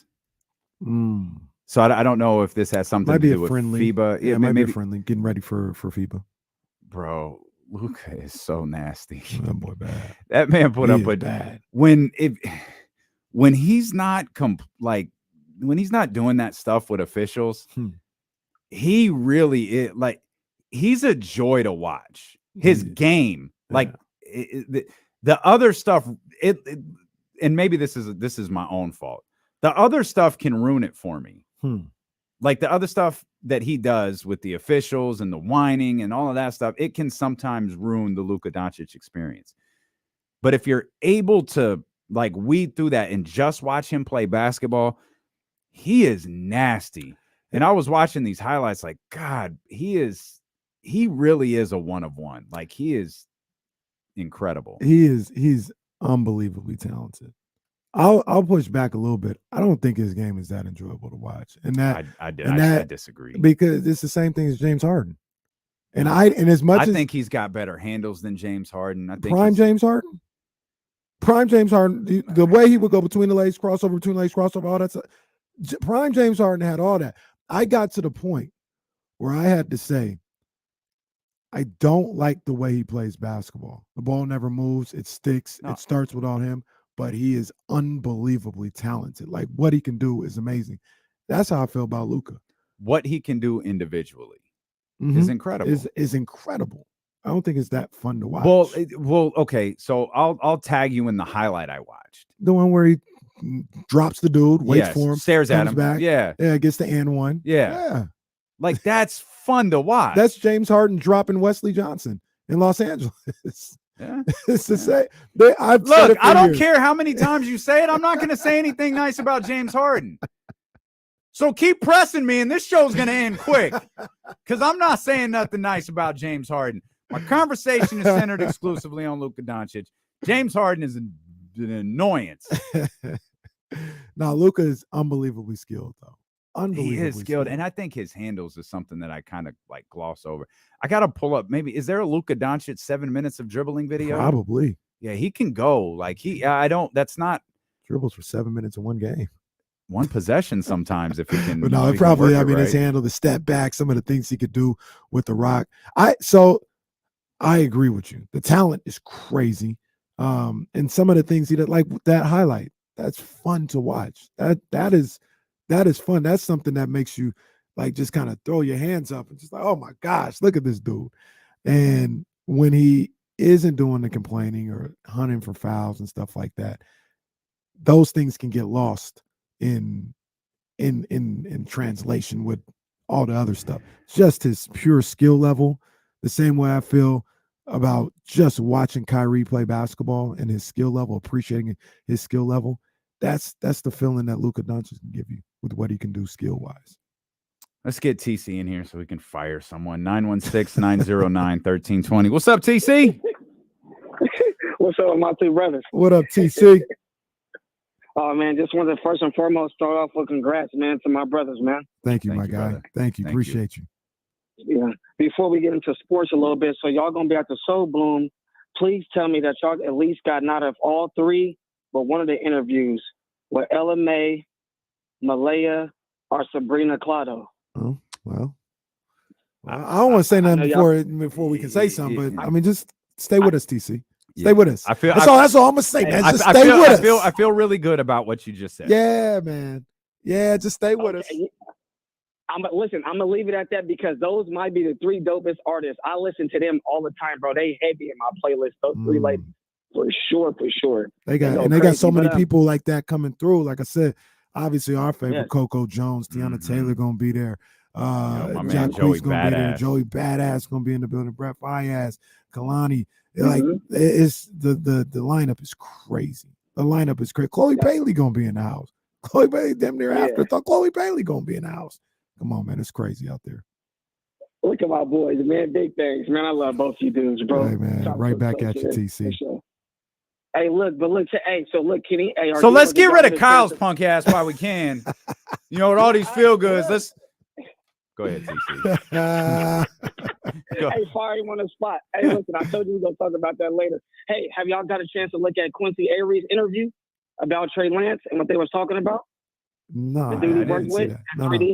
So I don't know if maybe on Twitter he kind of like a Niner content creator. His name is Jesse Naylor, bro. Last Second Sports. If you guys get a chance, look at that interview. And Quincy Avery is breaking down on how Kyle was lying. Remember when Kyle said a few weeks ago, "Hey, I don't send quarterbacks out to work with nobody, and I don't do that." And just listen to that interview and then tell me what you think about Kyle, bro. After that.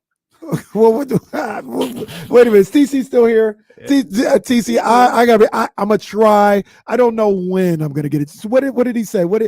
Kyle said he doesn't send people out to work, and what he sent Brock out to work with somebody? Is that what you're saying? No. Listen, the thing was when he came out and said he didn't send his quarterbacks out to work with nobody, he did. It was with John Beck, and he tried to lie about it when they asked about Trey. What happened with Jeff Christensen? Did Kyle send you out? And Trey said no. I seeked him out myself with one of my boys that worked at North Dakota State, but Kyle was kind of denying it. Anyway, the long story behind all this is about how he's not developing anybody, and Trey was working with Quincy Avery, and in the middle of everything, Kyle and the Niners stopped communicating and had Trey stop working with his whole mechanic situation when they had something going on behind it, bro. And it was it's crazy. Just listen to the interview. So I want to ask TC something else. It's wild. TC, I want to ask you something else. TC overselling this thing, man. TC, I want to ask you something else. I want you to give me the reason. I want you to and be real, be candid. Say it with your chest if you believe. Be real with yourself. Why would the 49ers sabotage Trey Lance? Because the reason why they're sabotaging Trey is because he might not be doing the things that Kyle really wanted him to do, or they probably thought he was something different, and then now they're just throwing their hands up and like, hey, bro. Oh, he got cut off on a bro. Oh, man. You know what? I ain't gonna lie. That was a producer error right there. Hit the wrong button. Oh, that's okay. That's producer error. I'm taking the E on that one. That's okay. It's all good. I honestly thought TC hung up because he didn't have an answer. There was such a long pause. And then he repeated the question. That's a sign he doesn't know what to say. When you ask somebody that, like, Kyle's doing this, wrong, this, tell me the benefits to sabotaging the guy that you pretty much put your career on the line for. Yeah. You put your career on the line to go get this man. But yes, we want to see him fail. And we're going to make sure he fails. Ramsey about to send Jesse a gift card. I was trying to pot him up a little bit. I hit the wrong button. TC a wild. Just when I think TC's calls can't get wilder, he hits the sabotaged. Man. Oh, man. Okay. We get TC versus Kyle Shanahan at WrestleMania next year. Oh, my God. Wow. I say all the time, man. Wow. The biggest thing is about winning. And to be honest with you, until like you win a lot, then you maybe could be, a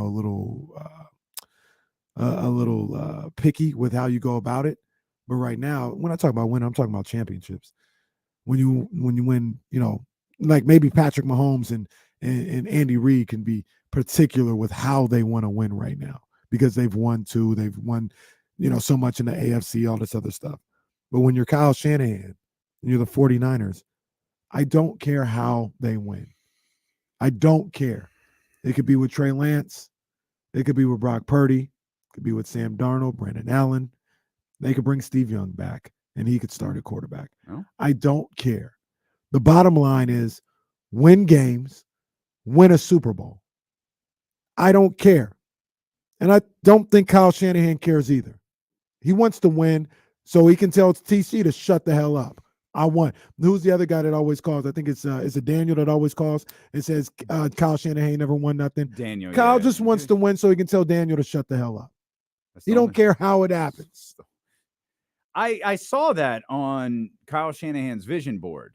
It was tell Daniel to shut the hell up, and it was a Hell in a Cell with a picture of TC in it. So that checks out. That's on Kyle's vision board for sure. Don't nobody care how it gets done. I don't care. Trey Lance can come back here and he can snatch the QB1 spot from the jaws of defeat and lead this team to the Super Bowl. And I'll be right there on Market Street having a great time. Brandon Allen could do the same thing. I'll be right there on Market Street having a good time. I don't care who it is. I just want to win. In the words of my man Jimmy Cheatham one time, I just want to go to Branson. It's a results-oriented business. That's all it is. That's and that's it. Part of the reason that this Trey Lance thing, obviously it's a big deal. It's only a big deal, and I think we're losing like a little bit of context in this conversation. It's only a big deal. The Trey Lance conversation is only there because Brock Purdy got hurt. If Brock Purdy win or loses, but ends the NFC Championship healthy, we're not having this discussion. Like it's written in the sky, like it's stamped, like it's only a slight discussion because it's not a slight discussion. It's only a discussion because Brock's workout schedule is a little bit different than theirs. There'd be people still having a discussion because they would say Trey Lance shouldn't lose a spot because of injury. Yeah. Okay.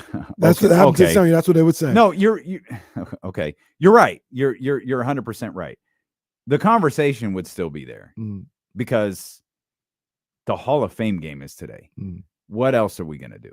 It wouldn't be as real though. With a healthy, it would like what are we talking about? Right. The guy again, win or lose, he finishes that game healthy. The 49ers aren't getting blown out. I'm not saying they win. I'm saying they're not getting blown out. We're not having a discussion here. Right. But that's part of the reason that's part of what is kind of stalled. And again, given the conversation, maybe it hasn't, but that's part of what stalls Kyle Shanahan out is that without Trey Lance and having Brock Purdy out there, he continued to win. Goes to the point you just made. It doesn't matter. It doesn't matter. If Trey is the best quarterback for the San Francisco 49ers to go win a Super Bowl, Trey Lance is going to be the quarterback. If it's Brock Purdy, it's going to be Brock Purdy. If it's Sam Darnold or Brandon Allen or Kyle Juszczyk, it's going to be whoever gives this team an opportunity to win a Super Bowl. It's a results-oriented business. And if the only place where Kyle runs into some issues, if he goes Brock Purdy, and I don't think there's an honest conversation about Darnold or Brandon Allen being the starting quarterbacks. It's either Brock or it's Trey. And I don't think that's even a real conversation either. But if you go Brock and Brock fumbles, then there's going to be criticism, more criticism Kyle's way for one, the perception that you picked the wrong guy, and two, the perception that you picked the wrong guy when you gave up so much to draft the other guy. Oh, see there, that's the other thing about that. There are people, shout out Drew Down, or not Drew Down because he's in the chat, but shout out Daniel. For real, shout out Daniel. We love him when Daniel calls, but Daniel's on the same TC. Yeah, I think that was Daniel that just called a few minutes ago. He's on the same TC tip. Daniel said, regardless of what happens to Brock Purdy and what happens this year, if they have to trade Trey Lance, Kyle Shanahan should be fired. Yeah, that's dumb. But think about that. I got you. So think about that, and think about TC saying that, and others like him. TC's not alone, but others like him saying Kyle Shanahan is willingly trying to ruin Trey Lance. How does that work? There's people that say, yo, if you got to get rid of this guy and he doesn't work, you should be fired. And then there's other people saying, hey, he's trying to make sure Trey Lance doesn't work. What? Wait a minute. No, he's not trying to make sure. Kyle Shanahan's trying to win. It's all it is, man. He's trying to win. And what I like about that is with him, you don't care how we get there. You don't care who he upsets. You don't care what other people think. He's going to go with who he thinks gives him the best chance to win. And I'll take that because it's time to win. It ain't about how we get there. We should have brought in some Luke Belair today. Should have. I thought about it for a minute and then was kind of rushing out the house because I needed to meet with Molly before our meeting, and I just fumbled the bottles. You need me to head to the liquor store real quick? Charlie, get everybody a bottle. 916-909-1320. If you too have an outrageous San Francisco 49ers quarterback take, shoot it our way. Does the position, I'm going to act like I can't call him. I'm going to write down a question for Kyle Madsen. By the way, Kyle Madsen, if you're listening, wrote the greatest article in the history of Niners Wire. I was so happy, and because I know that Kyle wrote it, I couldn't have been more pleased. Title of the article, 49ers top Roman Reigns list of Super Bowl contenders. That's my man. Yeah. Kyle Madsen, ladies and gentlemen.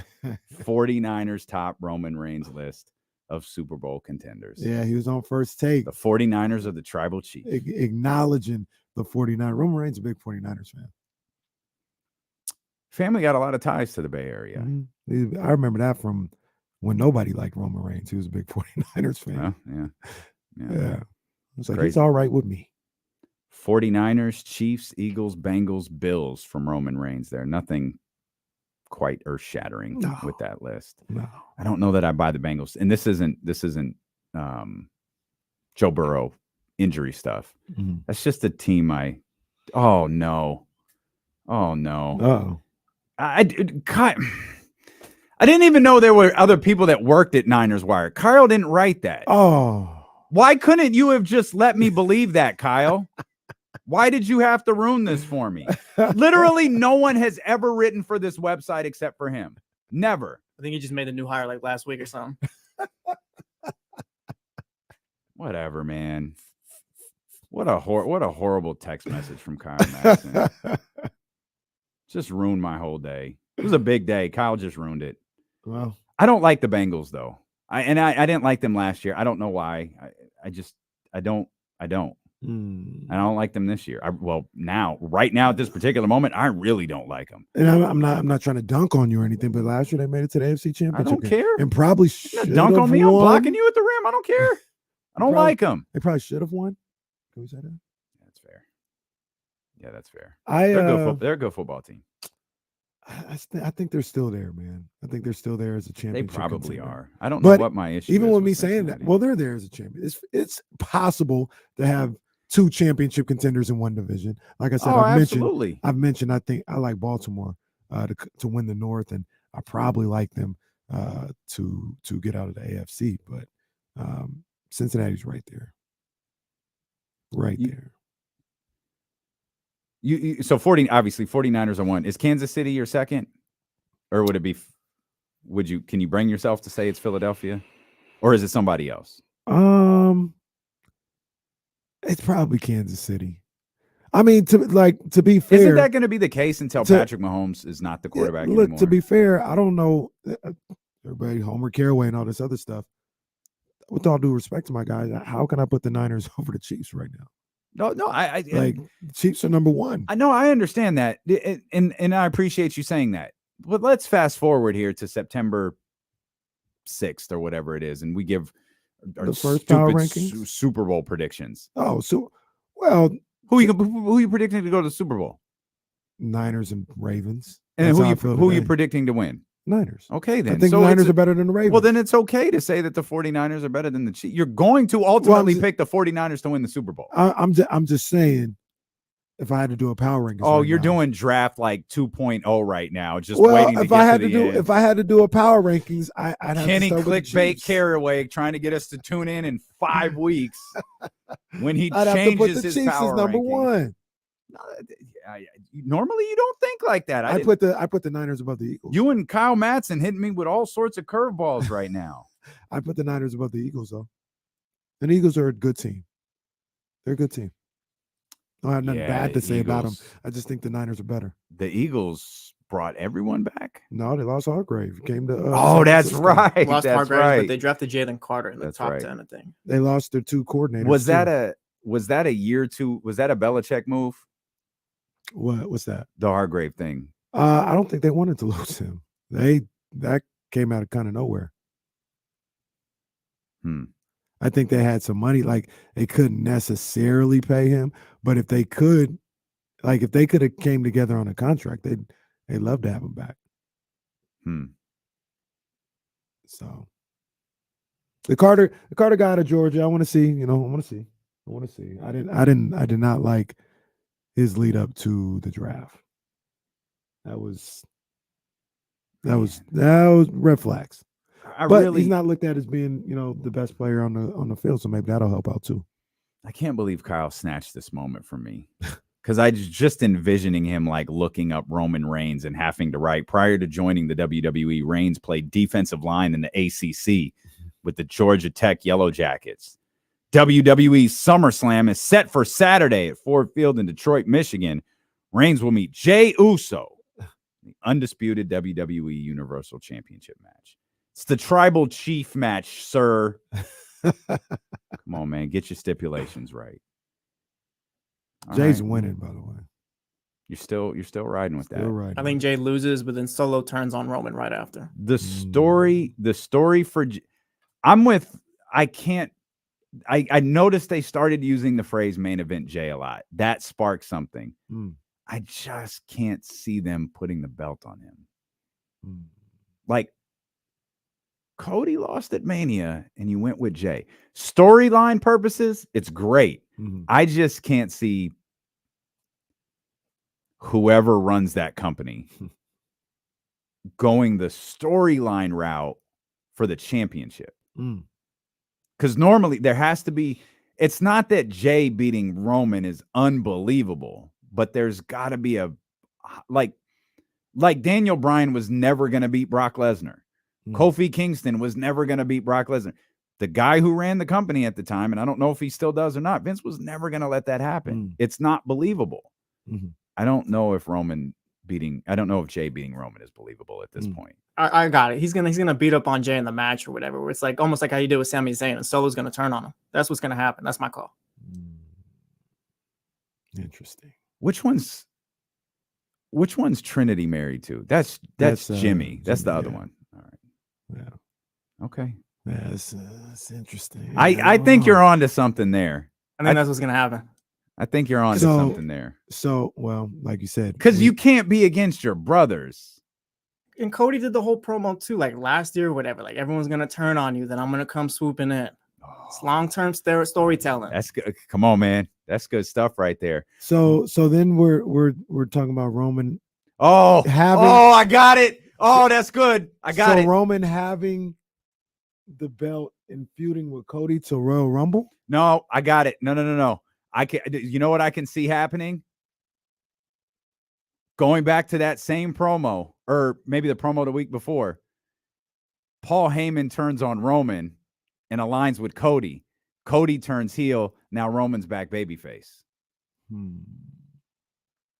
I think Roman's gonna go. They set the stage a year or earlier this year for the Cody heel turn. They told the whole story about Paul Heyman and Dusty Rhodes and his dad and get helping him out in ECW. Yeah. They told that whole story.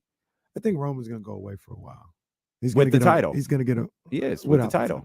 with the title. You're gonna get a much needed break. Yeah, the Brock Lesnar break with the title. Well, look, it's staring at you guys right in the face. It's there. When they say, yo, you have to do this, except for Sami Zayn. They didn't do it with Sami Zayn. But and we gotta go. But we do. I think Matt's coming. With what's who you just talked about beat Brock Lesnar? Yes. Daniel Bryan. When Daniel Bryan, you're not gonna end this WrestleMania without him winning.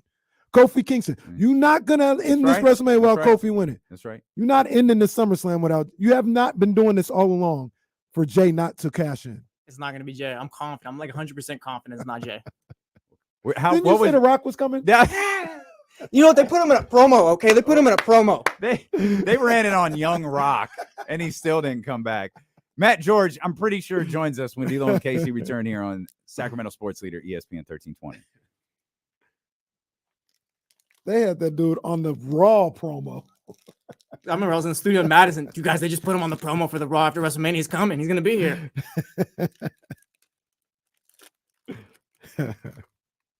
Hey, shout out to my brother Derek Allen, man. He sent a welcome home, bro. Derek and I used to do a lot of stuff. My man DOA. We did a lot of stuff at KSFM together. Oh, I can't read these messages. Woo! Ooh, I ain't reading those. Turn into Jesse.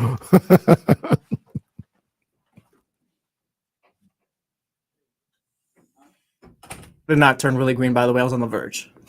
There's a difference. You guys got me feeling like I just really don't have a soul. I never had that moment. I was just like, let's go. I'm ready. What's next? You know, I always talk about what's next. That's how I am. What's Now. next? Let's go. One of these days, I'll see. I did Willie Green it when this show became official. I was like, because that was a long time. That was, oh man, that was a decade of thinking and doing little stuff to get in here. And now it's just, we just climbing up the ladder. I'm already in the building. We just climbing up the ladder. We going and going and going. But when I got this show, I was. That's the thing, man. It's not stopping. There's more coming. There's more coming, baby. There's more coming, baby.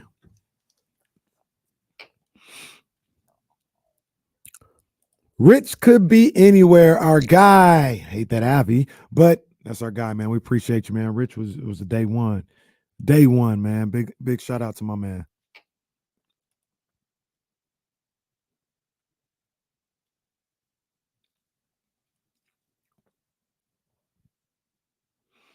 I don't think I'll cry until I make like $2 million.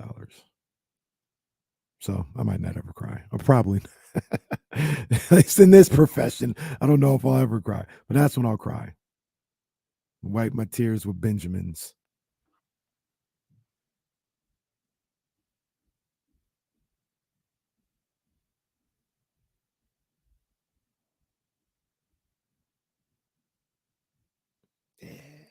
I love Sacramento. Yeah, I love it here, man. I'll never want to leave. I love it. I love it here, man. I want to see other places. I want to go other places, but I meant it when I said it. I was not speaking in hyperbole. And there's a lot of people who disagree, i.e. my fiance, but I think this is the most underrated city in America. My goal is always to get back to San Jose because that's where my family is, but Sac's the place for me. When I was young, I wanted to live in the Bay Area. I wanted to, live out there. When I got out there for school, I was like, I'm good. Like, I'm good. I'll be here forever. Whatever job I'm working or whatever. I was working with the state. I was doing basketball stuff, but I was like, yo, I'm good. I'll be here forever. And then I left, went to LA, and I didn't ever think I'd be in LA forever. But when I came back, it was like, I don't want to come back to the Bay Area. I want to go back. I want to go back home.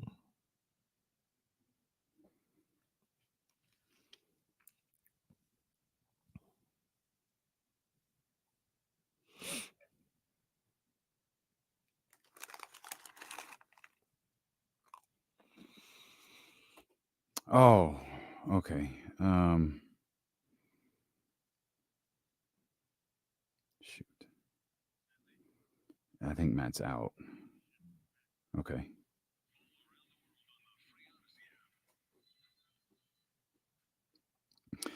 Matt George dealing with some far more important stuff than our little radio hit. If he gets the opportunity to jump in, he has the link. He will. I know he has a 3:30 meeting, so we might miss him today. But Matt, you have the link. Whenever you want to jump in, if you want to jump in, please do. Matt George, Locked On Kings podcast, obviously great stuff from him. He does a good job covering the 49ers too for ABC. I'm glad he's getting to stretch those legs a little bit and talk football. He seems to really enjoy that. Niners back at practice today, I think, by the way, after their day off. How dare they? How dare they? Day off, huh? Let's get back to work, guys. Let's get back to work. We got championship to win. I'd be Pat Rileying the 49ers. 2-a-days. We got to grind to get this championship. See, that's why you lost that AAU job. Oh, man. You'd be killing these poor kids. Man. Yeah. And crying when they lose. Goodness gracious. Yeah. We had to talk about accountability the other day and expectations. That's a good talk. That's a good expectations. They're making passes, and these young kids, man, they're like 10 and 11 years old. Maybe the pass wasn't perfect. Maybe it was dropped or whatever. I said, no. It's not acceptable. I need you to make a perfect pass. Make a perfect pass. Hold yourself to a standard where I need every pass to be perfect. Now, in reality, is every pass going to be perfect? Absolutely not. But if you hold yourself to a standard of every pass needs to be perfect, the overwhelming majority of your passes will end up being perfect or close to it. So I'm not going to look at you because you're 10, 11 years old, little Johnny, and say, it's okay. No, it's not okay. Like, it's time to make perfect passes. Okay. In theory, I get that. How do you get them to do it, though? We're working on it. Oh. Well, you get them to do it by having them to have that expectation. Is it going to happen when I say it? No. But if for 6 months I keep pounding into your head, perfect pass, perfect pass, perfect pass, 6 months from now, you're going to be making perfect passes. Because a lot of this stuff, like there's a lot of, I told them, there's a lot of kids, in that age group that are really good basketball players, right? The majority of them, almost all of them, there's a couple of like God-gifted ones, but the majority of them aren't like just God-gifted. They just have held themselves to a high expectation, and now they can execute at a high level. And that's what we need to do, and we're going to do. Well, we were going to do until I got fired. Oh, you did. That was crazy. You announced a new job at KSFM and then got fired from another one. That's tough. Mixed emotions today. Yeah. Mixed emotions. It's tough. Being a coach is tough. I got to imagine it's even more difficult when you go on the radio and talk about how someone should be fired. That's right. Have we said somebody should be? Well, Luke. Well, you guys. Okay. I didn't say that about Luke. My apologies to Luke Walton. Said that about Farhan. You did say that about. You said that. Not only did you say that about Farhan, you said that about Farhan today. Hey, let's not forget, Kenny was ready to give Kyle Shannon the Redfin password during the Mac Jones issue. I mean, it would have been warranted. That's true. It would have been warranted. But, he made the right decision. Early indications are, yes, it would have. He made the right decision. What does that team lean on this season, the Niners? Like, there's so much talk about the quarterback and stuff like that, but, like, does the quarterback need to carry them this season? He shouldn't. I mean, even with Jimmy Garoppolo was never in most people's mind. I think in 2019, I think he cracked top 10 status in the league. But that's probably the only time. He was never really a top 10 quarterback in this league, but he did enough to get them to a point where they were highly successful. And, you can say, he didn't get him over the hump or whatever the case may be. But I mean, it was not Jimmy's fault that they blew a 10+ 4-point fourth quarter lead. Like they were there in Los Angeles up 10 in the fourth quarter. And it's not solely because you had a bad quarterback or the quarterback wasn't good enough why you weren't able to close the deal. There's a lot of different components going on with that. Some of it also is the Rams started to play well. Like they had to make plays as well on both sides of the ball. So to answer your question, Jesse, to be a top team in this league, to have an opportunity to win a championship, I don't think you need a Mahomes-like quarterback. The 49ers don't, at least. I think they need somebody that's going to make sure you don't blow it, you don't lose it. A lot of the times in that early 2021 season, Jimmy was not converting on third down. Jimmy was throwing interceptions and turning the ball over. Trey Lance did that in his performance against Arizona that year as well. And that's why they couldn't win games. Once they got rid of all that, they were able to turn the season around. So I think the execution more than the spectacular play is more important with this particular 49ers team. At least this Kyle Shanahan incarnation of the 40, they've never leaned on a quarterback. No. Like and regardless of who the starting quarterback is or how good they turn out to be, I still don't think that's going to be the case. Brock Trey, I don't think this version of the 49ers is going to do that. Now there could be a version 2 or 3 years down the road with Brock Purdy or Trey Lance, whoever winds up being the long-term starting quarterback. Say Brock Purdy for this example, where that changes, where you're like, nah, Brock's now emerging as not like a good young quarterback. He's emerging as a top 10 quarterback in the league. And we're going to start this offense needs to be constructed as such. I mean, obviously he did that with Matt Ryan.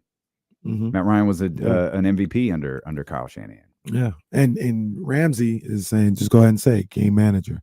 I mean, I think that's not a bad thing. Yeah, that's a derogatory term for a lot of quarterbacks in this league or whatever, but it's not like it's whatever. Like the best, every good quarterback is managing the game in some respect.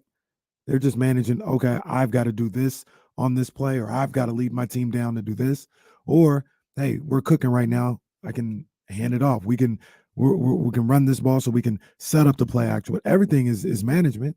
Everything is. And really right now, there's really only one guy that is an elite quarterback that's really making waves like that, and that's Patrick Mahomes. All these other guys that people talk about, the Josh Allens, the Burrows, the Jalen Hurts. Jalen Hurts had a great year last year. He didn't win a championship. He had the same outcome in the same situation as Jimmy Garoppolo. Simple as that. Like there's the whole quarterback thing. There's only one guy that's really putting in work and winning championships, and that's Patrick Mahomes.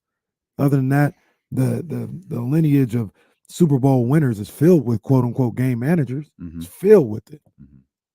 The only time Philly won anything in their life was with a game manager. That term has become such a you just said it. It's become a derogatory term when it shouldn't be. Like you need managing the game isn't a bad thing. Now I get the gist of it. You want someone who can change the game, but how many game changers are there? I don't think there's a lot of them. You mentioned Patrick Mahomes. Patrick Mahomes is a game changer.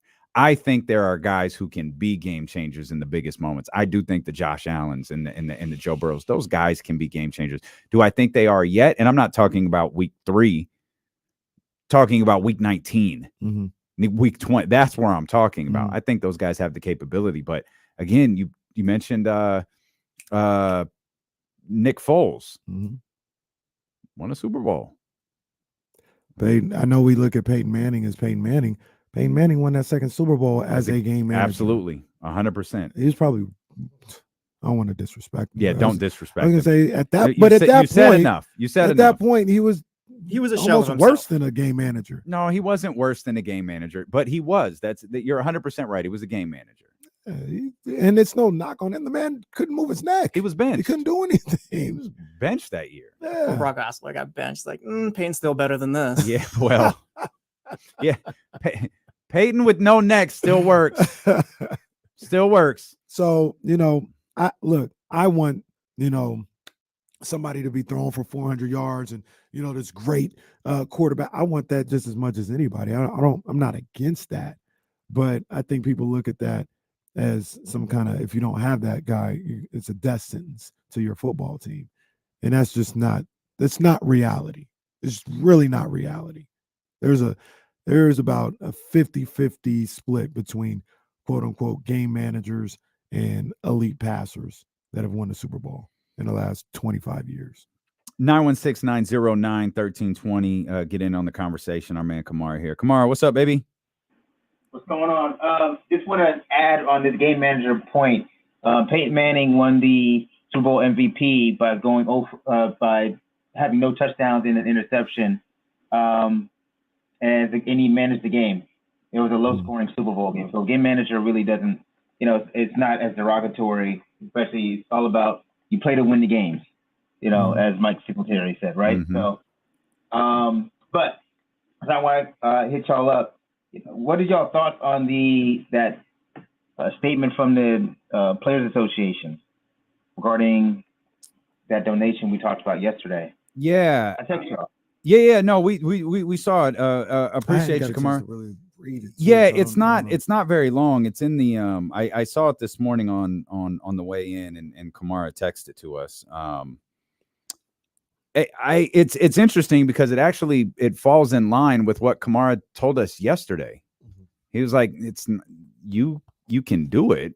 Like you better make sure that it aligns with everyone in your company. Right. And, they obviously a political contribution from the Orlando Magic is alarming given recent comments and policies of its beneficiary. That's obviously talking about slave learned skills. And that's the Kamara, Kamara's law firm, he talks about making donations. I'm confident the people who work for Kamara think the way that he does. And it's, hey, we're going to make this contribution to such and such.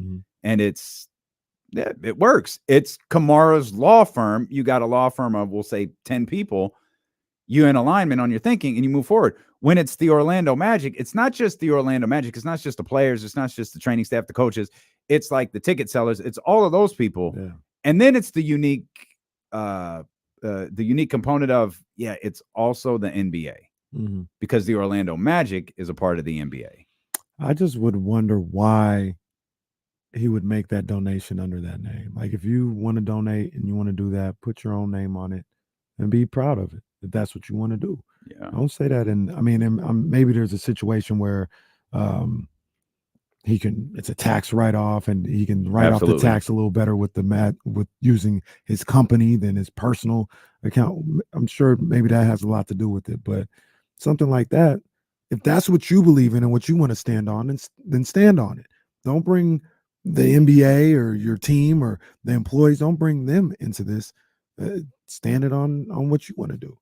The guy, I think his name is Charles Johnson. I think he's the majority owner of the Giants right now. The Giants, yeah. During Trump's run, he was Woody Johnson, yeah, and I think he ultimately got a position. Like he got not a cabinet position. He did something for the Trump administration. So that's Woody. That's the Jets. He owns the Jets. Oh, the San Francisco Giants. Oh. Because I remember that was a big deal, and I think he tried to offset it and donate to the Democratic side as well. It was a big firestorm, and then he's like, "Oh no, I donate all the time to different people." And I didn't even realize that went to that, or whatever the case may be. Man, I want that money. You know what I mean? I want that money. Hey, where'd that $5 million go? Oh, yeah, he's like, crazy. we donate. It was something that he caught, a lot of flack for, but just do what you do by yourself, though. That's the whole thing. He didn't do that under the Giants. He did it under Charles Johnson LLC or whatever it was. I don't care, but do it under your own name. Don't put that on. I remember that now. I'm sorry. I remember that Giants fiasco now. Yeah, Woody Johnson with the Jets. Woody. Yeah, I think you're right. He did. Woody Johnson bought a position. Yeah, he bought a position. position. Did get a job. You're listening to D-Lo and KC on KIFM. West Sacramento, KRXQ HD2 Sacramento, ESPN 1320, always live on the free Odyssey app, live on Twitch, live on YouTube, live on Twitter, live on Facebook, wherever you are. We appreciate you so much for being with us. Oh, yeah, we're guest-free the entire day. Let's go. My goodness. We got nothing. Let's go. Get us on the phone lines. You be the show today, 916-909-1320. Saw a quote from Steve Kerr. Steve Kerr was on one of the shows yesterday while we were doing our show. Mm-hmm. And I looked up and saw him talking apparently through a 1989 camera. But I was able to catch up on the interview today, saw some articles written about the fact that it was talking about, obviously he's being asked about Chris Paul. Oh, we hated him as an opponent, but we love him now. And that's obviously the consensus. And I think in a lot of cases that heat can be cooled when you're working towards a common goal. Mm-hmm. But you have some unique players on the Golden State Warriors. Do you ever? And Chris Paul is a very strong personality. You think that's the truth? We hated him as an opponent. We know that that's true. But is the second part true? Because Steve Kerr is on the receiving end of one of Chris Paul's funnier memes. Hilarious. One of the all-time ones. That's like that meme. I don't know how there's not a meme counter yet, but like the amount of times that the Chris Paul ha ha ha ha turn around straight face is used is incredible. And Steve Kerr's because Steve Kerr is laughing it up. Chris Paul wasn't having it. No. So Steve Kerr's just moved on, huh? I think Draymond Green's just moved on, huh? No, that's the one. I think Steve Kerr can. I think Steph Curry can. Don't know about Clay. Draymond and Chris Paul are going to be the interesting one. Draymond said something to the effect, I don't know. I don't never really listen to any of the stuff that he's on, but I think it was on Pat Bev's pod. Maybe it was Paul George. I don't know. But he said something to the effect of like, yeah, we, like Steve Kerr said, we hadn't always seen eye to eye. We don't necessarily always like each other, but we'll figure it out. He wasn't as definitive as Steve Kerr, or Steve Kerr said, yeah, we hate each other. Now everything will be good. Draymond was like, well, yeah, we'll be fine. We'll talk. It'll be fine. But he said along the same lines of, yeah, we weren't the biggest fans of each other for a long time. And I'll put it to you like this, as a teammate and being in team sports, I don't think anything will be an issue going in for all those guys. Like, this is my teammate now.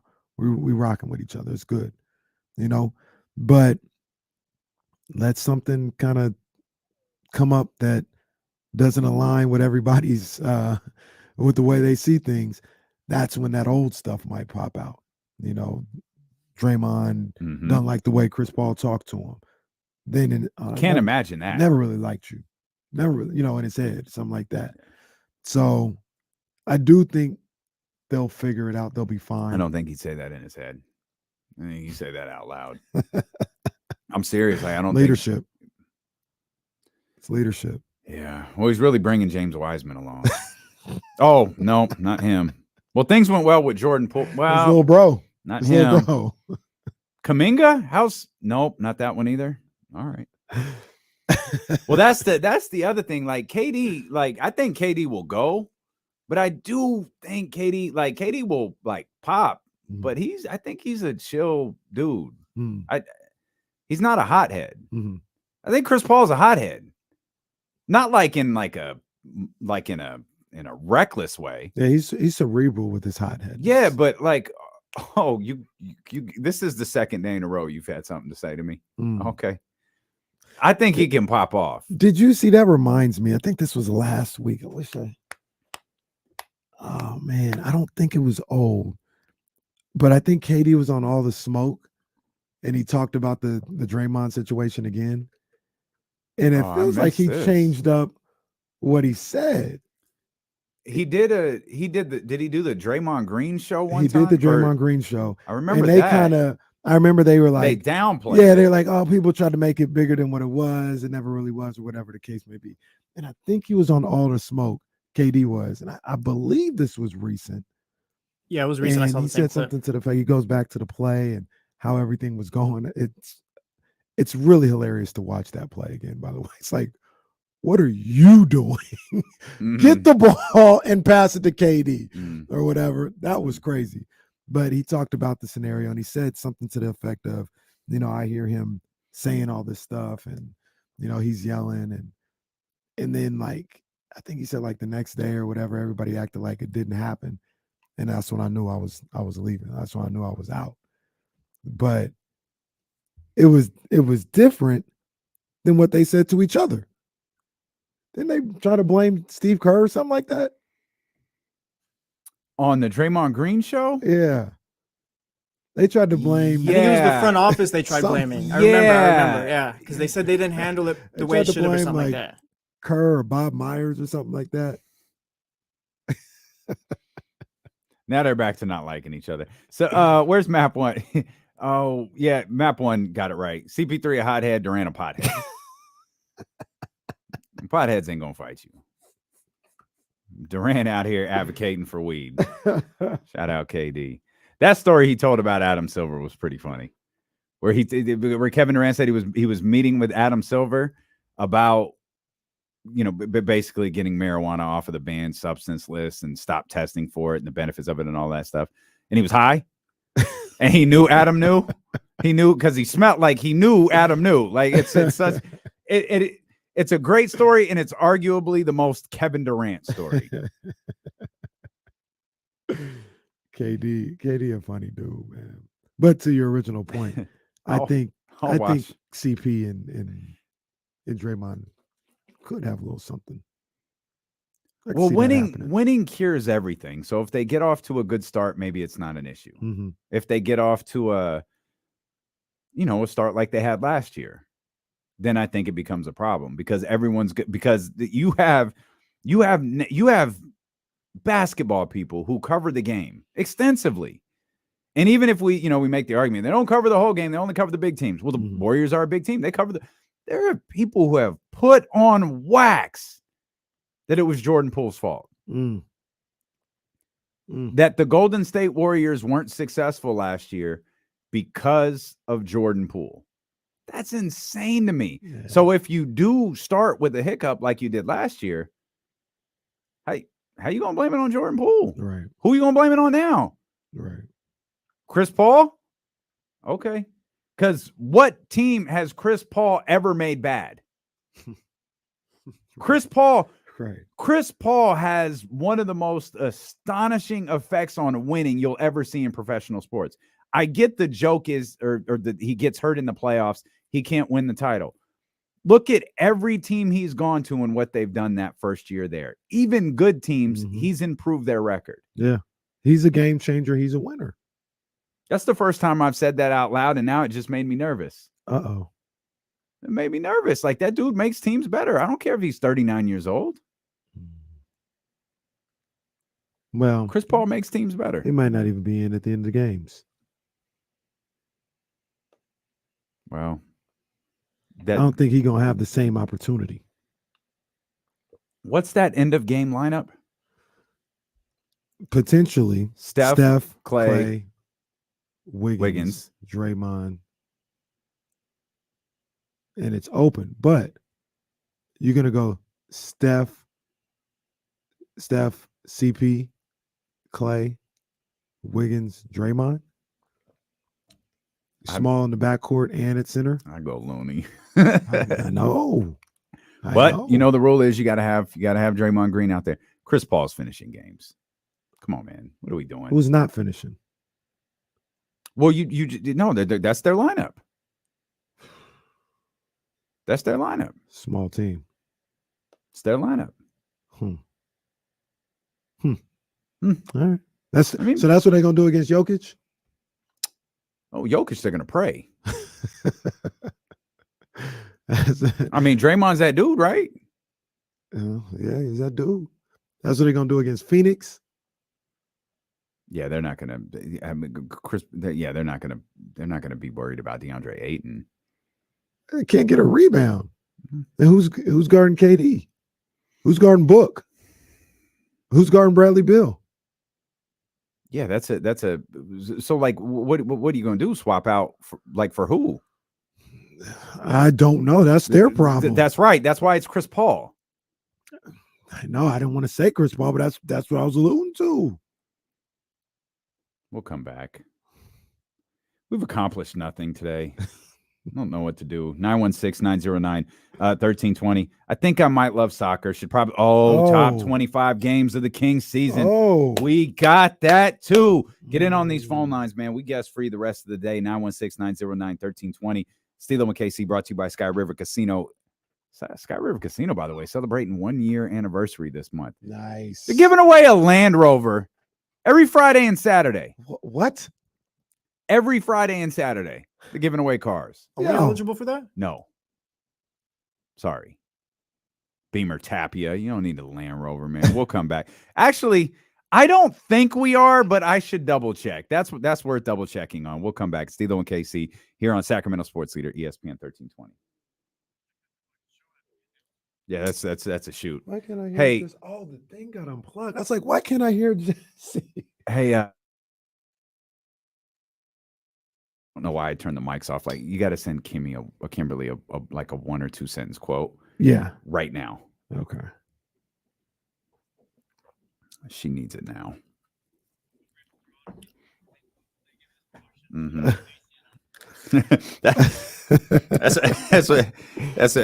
I'm just going to shout a bunch of people out. Shout out to the chatty house that made it all possible.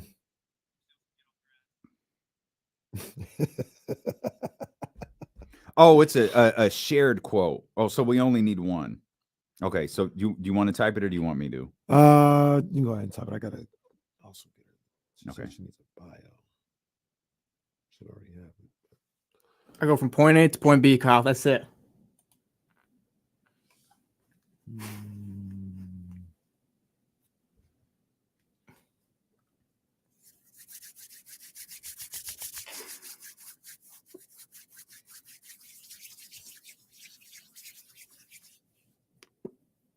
The hell is that noise? You can hear that? Yeah. Your button's hot.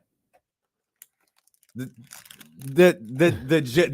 Jesse button was hot. We're thrilled for the opportunity to join.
Sorry, guys. I'm writing something for the company.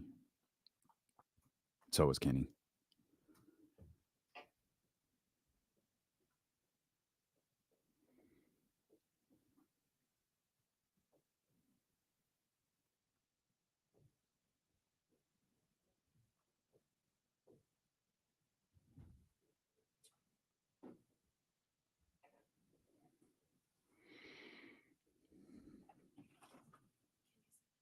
Sending it right now.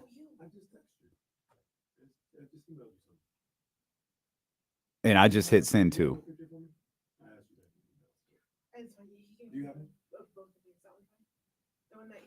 Mm-hmm.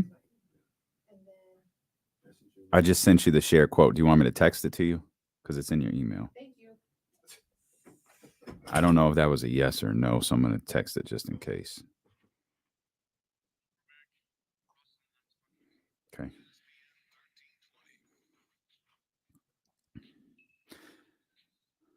Shout out to the dope ones if you're listening. I know you love that AZ rejoiner right there. I swear to God, man, is this your first day? Yes.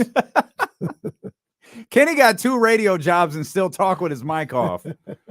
Better than crunching in people's ear. Well, there's that. For those just tuning in, we are excited to announce that beginning on August 14th, in addition to our duties here on ESPN 1320 from 12 to 4, we'll be hosting the afternoon drive show over on 102.5 KSFM from 3 to 7. Recognize that first hour might be a little bit confusing, but I assure you there's magic within the radio world that will allow us to be on 2 stations at the same time. And once everything, once everything wraps up here on ESPN, we'll turn this studio over to the 102.5 studio and host those remaining 3 hours live. For those that have asked, one of the most common questions was, will the YouTube channel be open? No. Emphatically no, for multiple reasons. One, we'll be playing a lot of music. And as the Chatty House is well aware of, like, we have to keep that off of the live stream because it messes with ads and monetization. And there's certain songs you could get in trouble for and all of these different things. And it would really just be a lot of us. It would basically just be 3 more hours of us, like a commercial break, because we'd be playing so many records. Right. So the stream will shut off at 4 as normal, but we really hope whether you listen on Odyssey or TuneIn or FM, that you'll just switch over to 102.5 and get a little dose for what we got going on over there. Yeah, man, we're gonna have a lot of fun, man. We're gonna just continue to bring our some people would say unique flavor to this city, and we get to broaden out, talk a little bit about stuff like Lizzo, like what the hell's going on here.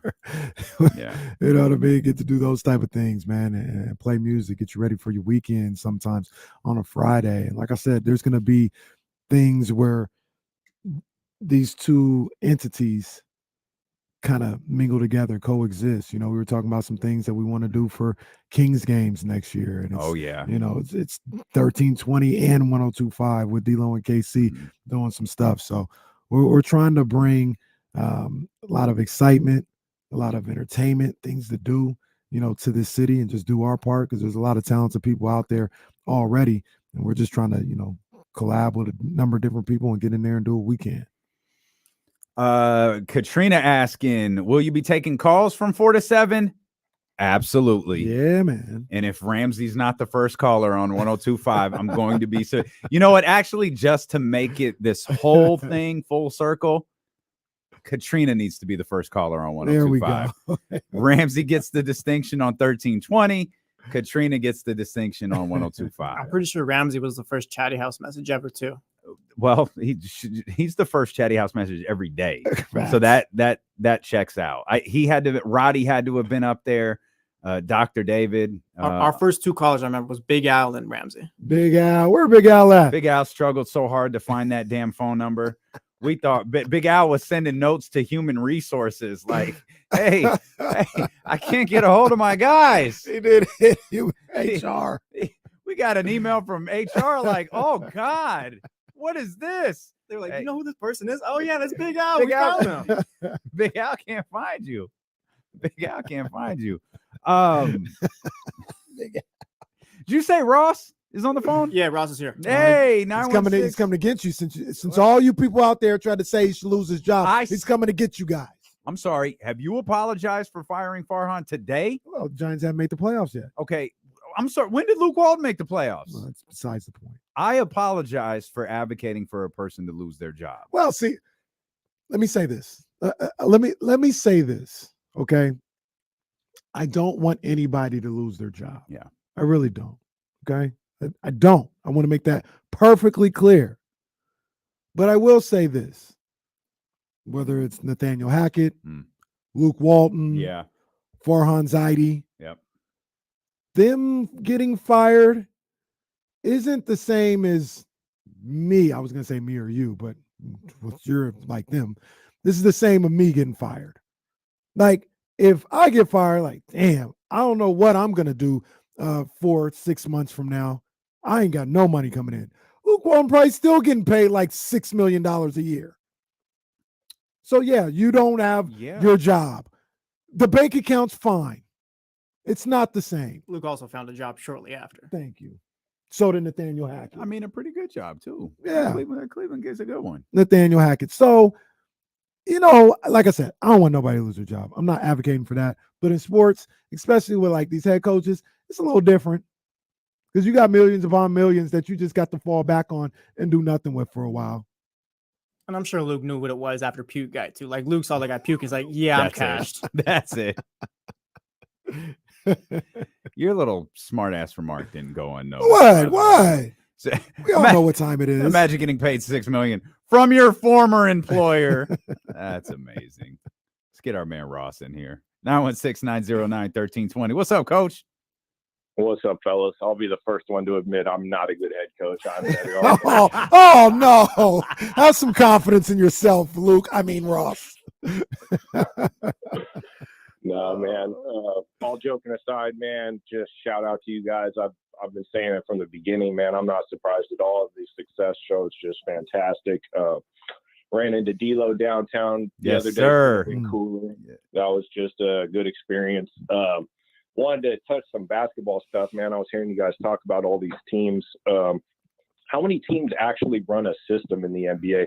Kings run a great offensive system. I think it'll only get better with time, kind of keeping the group together. But how many teams just throw it to their stars and say, like, go for it, I really think that's an advantage for the Kings because so many people just, rely on their stars heavily, which is kind of predictable, even though they're really good. Mm-hmm. I think our system is going to be pretty strong next couple of years. Yeah, I'm with you, Ross. And shout out to Ross. Like Ross was like, we were at it's still called the Flamingo House. Oh, I don't know. It's next to the Burger record Patch. spot. Yeah. So they were doing the record thing there. So I went in there, grabbing some records, and hear his big booming voice stop me. And he's like, "Hey, I cook. I do sushi here. Can I make you a roll?" I was like, "No, it's cool, man. Thank you. I appreciate it." He was like, "No, man, let me make this. It's an avocado cucumber. It's a vegan roll, right? Avocado cucumber." I'm like, I've had 4 million of those because every sushi restaurant has them now. Mm-hmm. I don't know what Ross did to that roll, but that thing was phenomenal. It did not taste like the 399 other ones that I had. It was phenomenal. That man got talent. He got a bag over there rolling sushi, man. Shout out Ross. But I'm with him. I'm with him on the King system. And we talked a little bit about this with Hammer a couple days ago. We talk about Keegan, Davion, the off seasons that these guys are having, the De'Aaron guys step up, step back, step down, all of these different things that we talk about with different players, and we don't talk about the coaches. And funny given the conversation leading into Ross's call, but it centers again on the coaches, and I kind of feel like Mike Brown might take a slightly different approach coaching this team this year. Because there's no filling out process. Mm-hmm. He has something to point to, like, yo, this is what you're capable of. Like, this is what we could do when we're laser focused on something. This is what we could do together. Yeah. And I shouldn't say I think he's going to do this. I should say I wonder if he's going to do this, if it's going to change his approach a little bit. Do you think that there's going to be a change in philosophy for Mike Brown? In what way? What do you think his philosophy was? Well, it was more, he's a defensive guy. Do you think, not that he's not going to harp on defense and not push them to be better on the defensive end, but is he going to, I don't know, I feel like be a little more lenient because he knows that's not their strong suit. No. And see, I don't think so either. I think he's gonna push these guys the same way on the defensive end.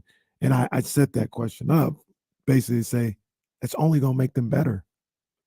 They're only going to improve. Yeah. Because they know, hey, no matter what the issue is with, how good we are on the offensive end and all this other stuff, Coach Brown isn't going to accept anything less on the defensive end. Then if we want to play, if I want my minutes, I got to defend. I have to defend. And I think there will be, there will be like some coaches who will look at, all right, we had this great offense last year. I want to lean into that more because that's obviously our superpower, our strength or whatever. And I'll be a little more lenient on the defensive end. And that could have an adverse effect. I don't think Mike Brown's going to do that. Mike Brown, if anything, is going to be like, that's why you didn't get as far as you get, whether I believe it or not. But he said, that's why you were a first-round team. You could score all these points, but we didn't get no stops or rebounds when we needed to, and we couldn't advance. I can absolutely see that happening. Like, because, you know, we just covered the Knicks game, the Knicks TNT game a couple of days ago. And one of the most memorable parts of that game for Kings fans wasn't it happened after the game was over. It was the Mike Brown press conference that, you know, at least part of it was on TNT.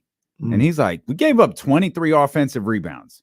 We're going to lose. I can envision a scenario where we're 10 games into the season, you know, win or lose. Obviously, they won. And I think that's why he chose that moment to do it, because you have the emotion from the national television victory. But it's like, hey, we need to center ourselves a little bit because this overall was not good.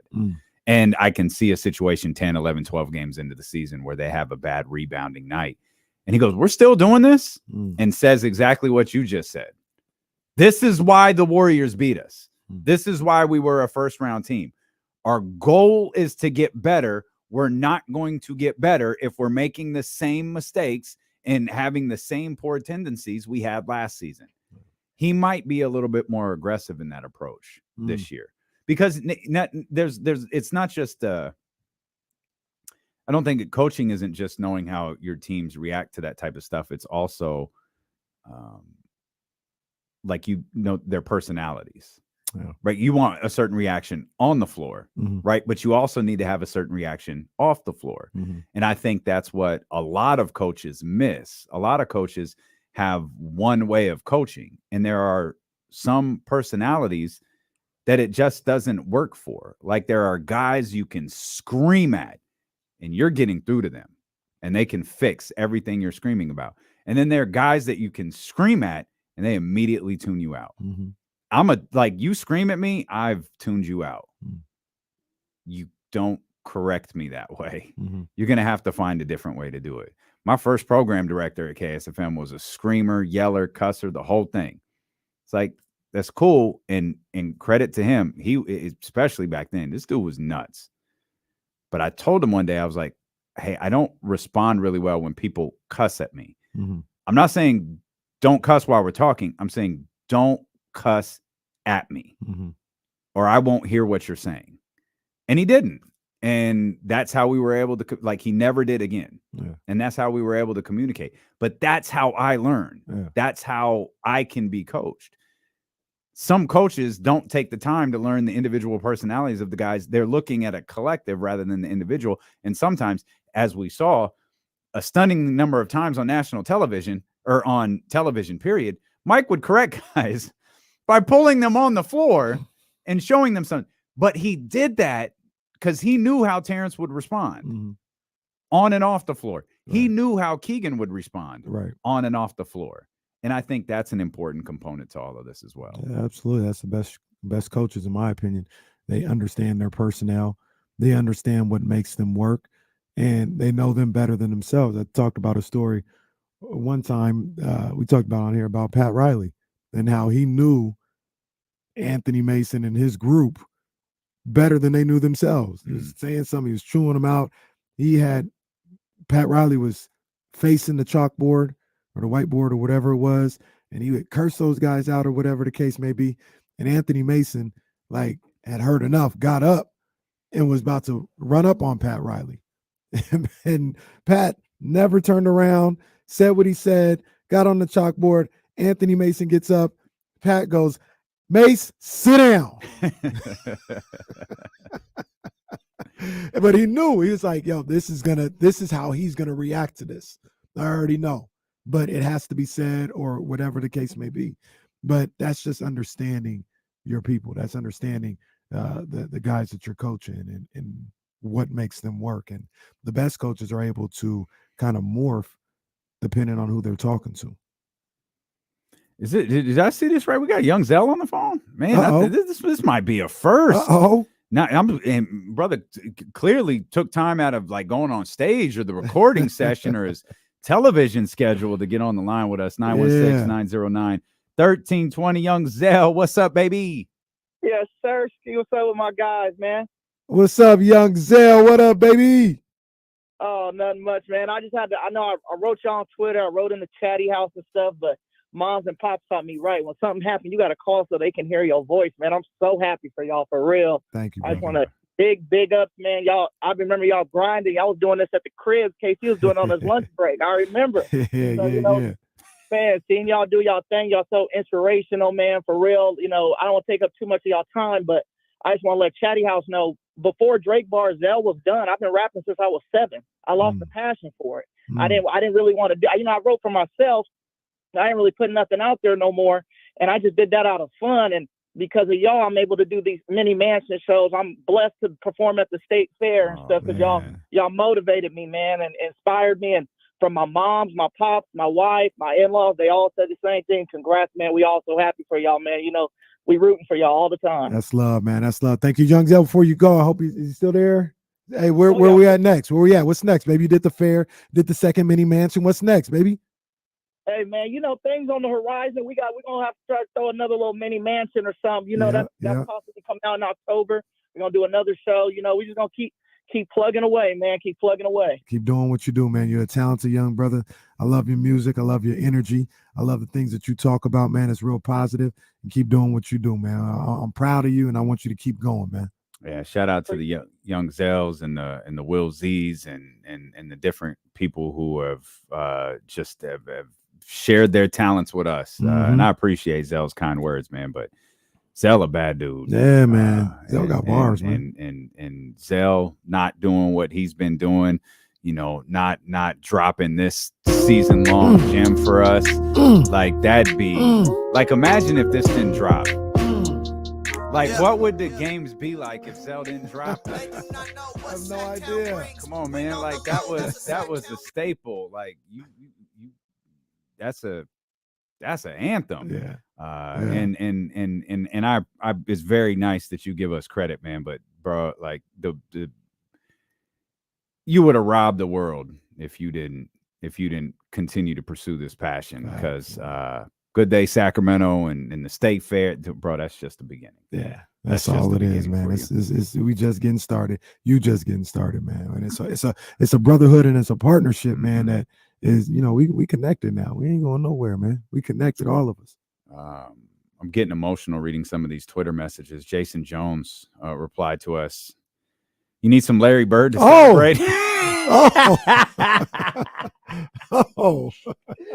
Jason Jones for the victory. Matt George for the win. Matt George on the line with us now. What's up, buddy? We missed you today. I'm gonna need you to turn the beat back on because the hold music here in this lobby is killing me. So if you just can leave that beat on for the next 20 minutes, I'd appreciate it. I got you. We can run Young Zell for 20 minutes, man. Straight up.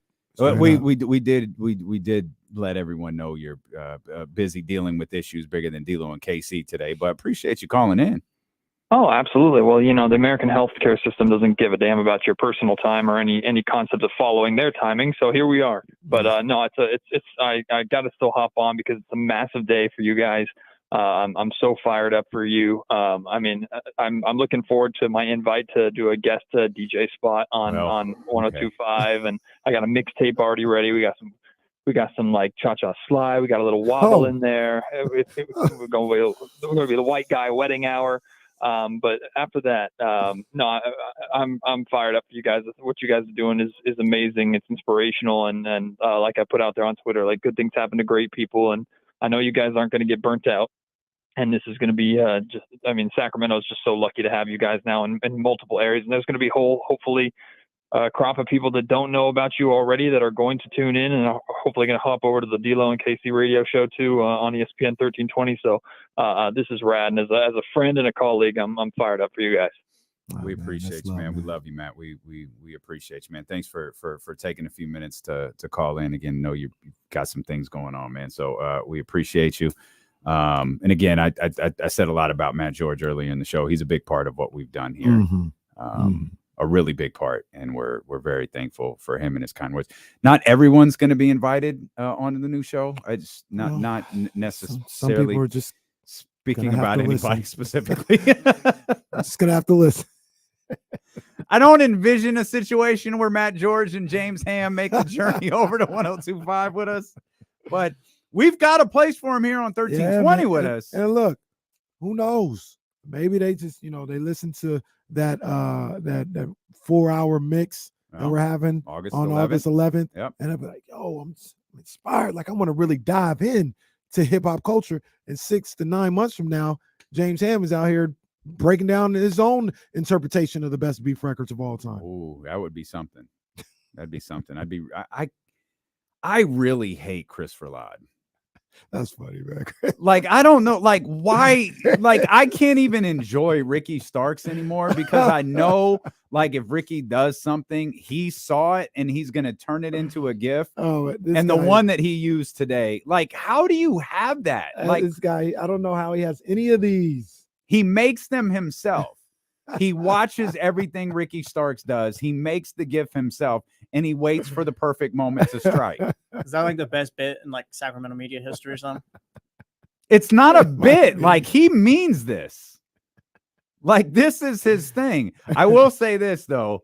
I'll thank Chris for this. It made that Ricky Starks conversation we had very special. Man. When we pulled Ricky that was up, an all-time. When we pulled Ricky up on the screen and he just burst into laughter, I was like, all right, that's pretty cool. And the great thing is he follows me now, so he sees this stuff. He sees all of these gifts. I wonder if he started following Chris.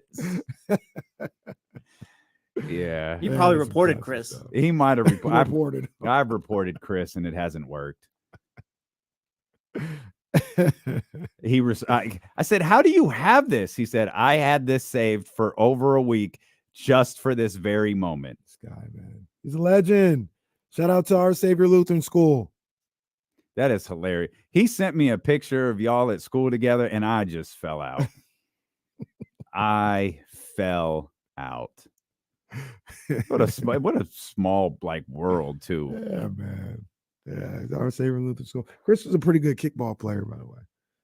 Chris was solid at a little everything. He was a good little basketball player. Good at two-hand touch football. What else did we play?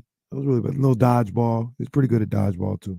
Soccer is Chris's bag. And we didn't play a lot of soccer. He's really tried to explain the Premier League to me before, and it just has failed. What are you confused about? Yeah, all of it. It is pretty cut and dry. No, I mean, it's kind Well,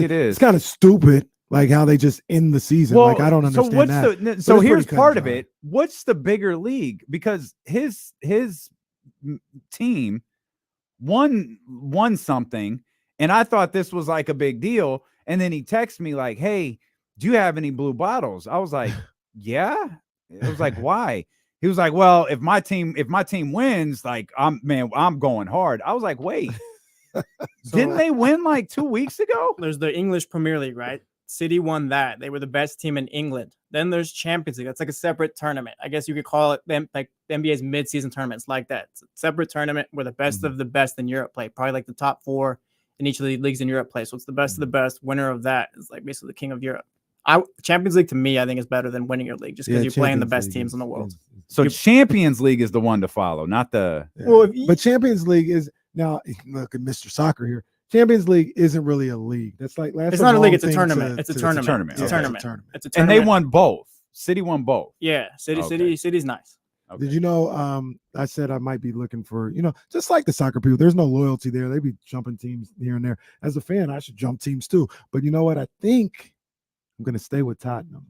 No. Rumor has it Jay-Z's trying to buy Tottenham or be part of a group. That's it. No way. Yeah, that's been the rumor. What's a soccer team worth compared to an NFL team? I'm not sure, but this owner that Tottenham has, like, he's in legal trouble, so he might just be trying to get rid of that team. For a short sale? Yeah. He about to do a short sale on his squad? Okay. I saw, speaking of, I randomly, did a little research, and somebody broke down how Floyd Mayweather made that money. Please share, because I'm calling Cap. No, look, we don't know. Who knows? But I'll pull it up again. Somebody broke it down. All right, we'll come back. Oh, I don't know that we're going back to soccer. Dude, Messi did it again. He's doing what I asked him to do. Yeah, he's doing what I asked him to do. That dude is too good for that league. That's crazy. Does this ruin the experience or make it better? It's not fair. Well, that's the thing. It's incredible because it's Messi. Appreciate it because it's Messi. Like MLS is MLS, but appreciate it because Messi is just dogging out there. Okay, we'll come back. Game number 12. Yeah, this is a good one. Game number 12 in the top 25 games of the Kings season. We've got that next here with Dilo and KC, brought to you by Sky River Casino here on Sacramento Sports Leader, ESPN 1320. That's a good call, Allison. That's an old Messi. He's killing it. It doesn't even feel like he's playing that hard. Yeah. Doesn't even feel like he's playing 100%. He's just like, he hasn't even really fallen off either. Like, he's old, but he's still the best. He'd be kicking their ass.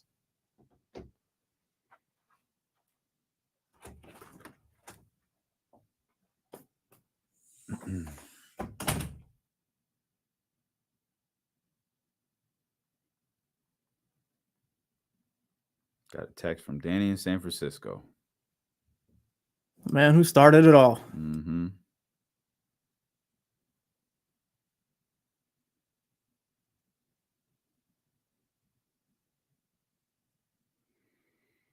Yes, indeed.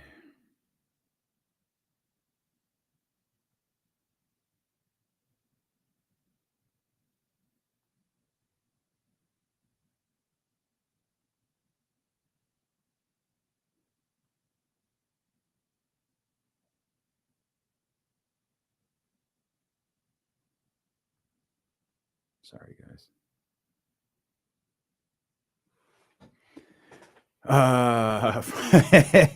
Man, the earthquake show. Yeah, that was wild. That was wild. You know what I realized too, Aldrin, especially, kind of following this Messi stuff, is I really do enjoy watching soccer.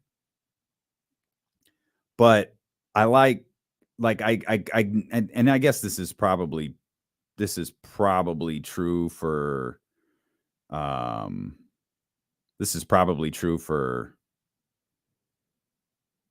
anything.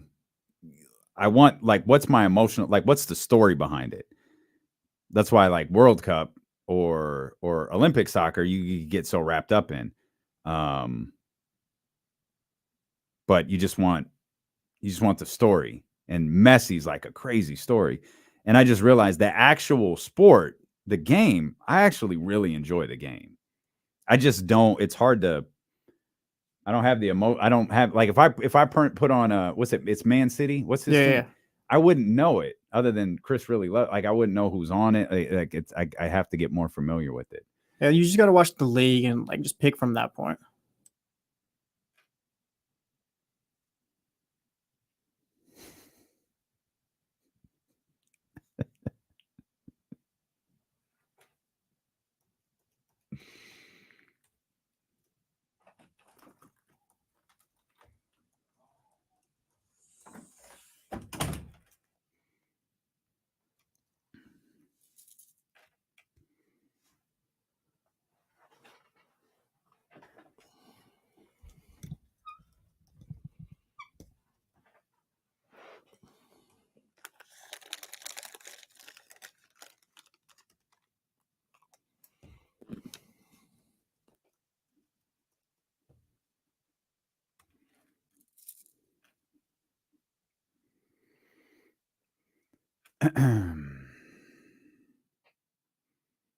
Yeah, for sure.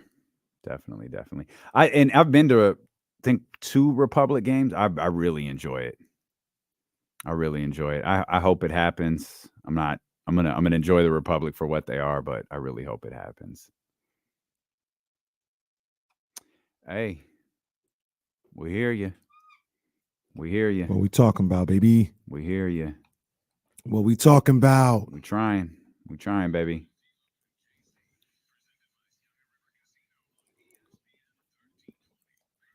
There are a lot of football fans here in the chat. We've kind of taken a trip down memory lane. Football. Soccer. Mm-hmm. Don't act like you didn't know what I was I'm saying. just I knew, but don't do that. Might not know. Don't do that. Don't do that. What's the tracker, by the way? Here, what's the time tracker? Hang on. 1 day, 9 hours and 12 minutes. I set this.